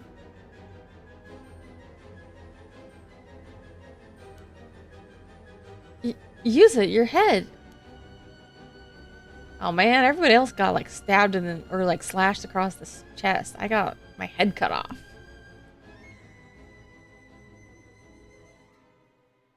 Because like it was like all women, mostly Ama divers. And I was thinking like Kikuko gave them to the Ama divers and some other people. But she might have given it to some other women as well. I can't remember if she said anything about who else she gave it to, like... Because, I mean, hold on.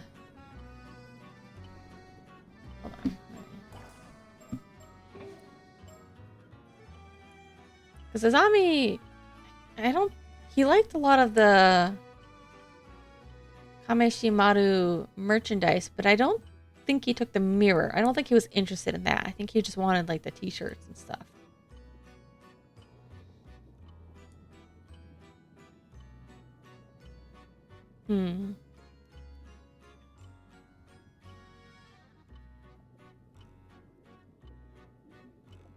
What else? So it could be, like, whoever Wakamura was getting involved with sorcery or something. Maybe he crossed them or something. Or he had an enemy. And then, I don't know, they cursed the goods before they arrived at the islands. And so that's what targeted us. But that's still like a little bit different than whatever's going on with the raging waves. I mean, they still have a tab for phenomena and curses. Although I guess it's not just curses. It could be a lot of things.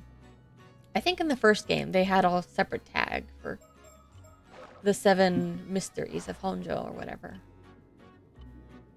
Well done in your efforts thus far.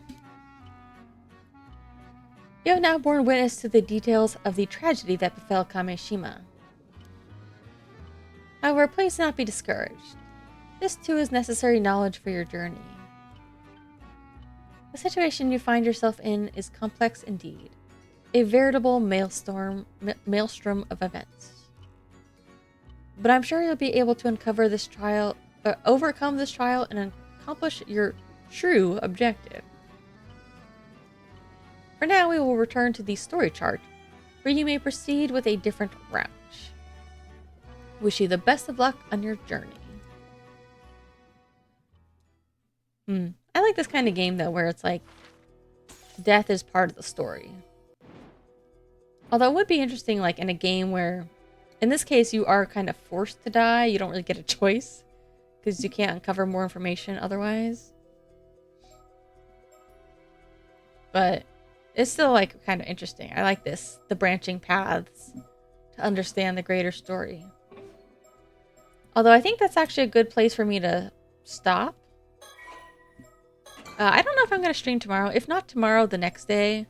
I'll try to, like, at least get back onto, like, an every other day thing. If I can. I'm trying not to no life City Skylines off stream.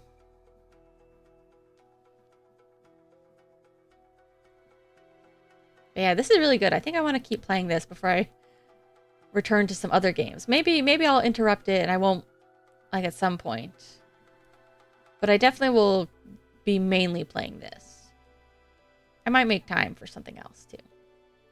On stream, that is. Yeah, I was so curious. I was like, are they gonna be killing people left and right like 7 Mysteries of Honjo? And indeed, they are.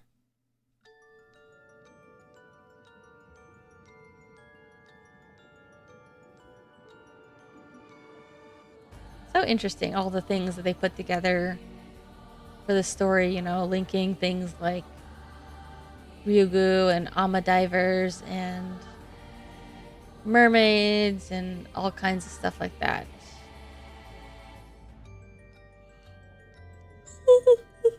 Oh no, it's not late. It's not late. Don't yawn. Lots of murders. Yeah, but the murderer was a ghost. So like what do you I mean technically it was the curse bearer, but it was also a ghost. So like I feel like a ghost is not fair. They can murder too many people. But yeah, I'm totally calling it. It was the mirror. That's what I think. I think the mirrors were cursed.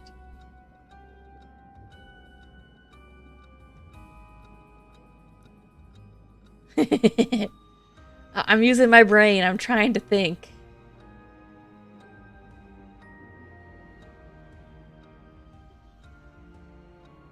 I was also like, my original thought too, which I didn't say, but like at first I thought, I was like, I wonder if it is like spread by contact somehow. Like maybe if it was, like maybe from our grandma to Kikuko to like everybody else, like, it passes on that way. Okay, but here's the thing. No.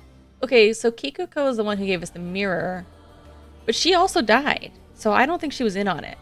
I think that she just thought it was like regular merchandise, but like something else with like Wakamura and his sorcery and his loan shark and all that crazy stuff.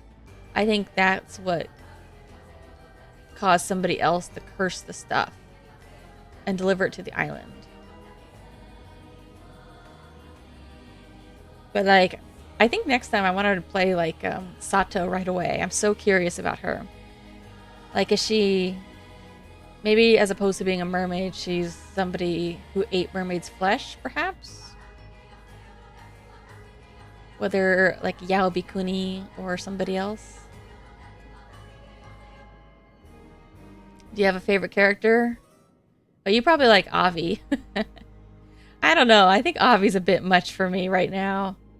I think I'll grow into him in time. I feel like these characters are just a little bit wackier than Seven Mysteries of Honjo characters. Because like those ones were a little silly in some ways, but I feel like in terms of story, they were still fairly played straight. A lot of these guys are very jokey in very bizarre ways. Can't trust the Barnum. Yeah, I wonder. He didn't mention anything about, actually, I don't even know when that took place. When did the Fiji Mermaid take place?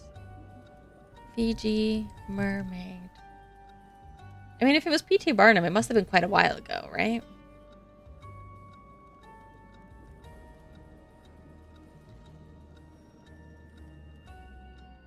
(1842). Holy cow, I didn't realize... Wait, I didn't know P.T. Barnum was, like, that long ago. I thought it was, like... Seriously? I don't know. I clearly don't know much about him. I just distrust him because I feel like a lot of those old-timey circuses were really just awful. Unethical in their treatment of humans and animals. Fiji Mermaid.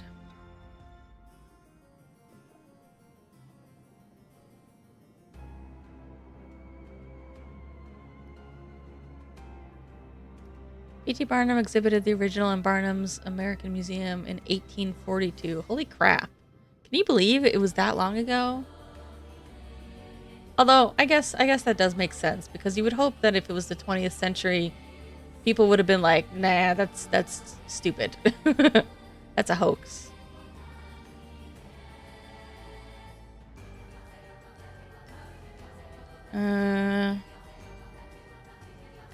American Sea Captain Samuel Barrett Eddies bought the Mermaid from Japanese sailors 1822 for $6,000.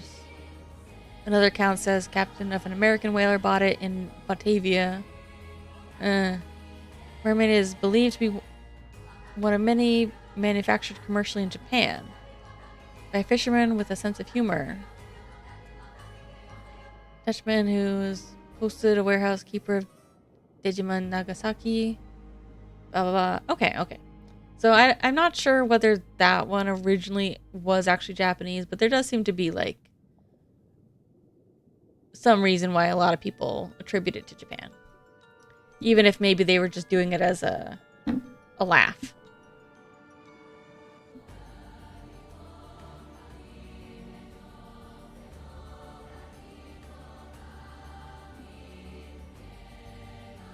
Mm-hmm.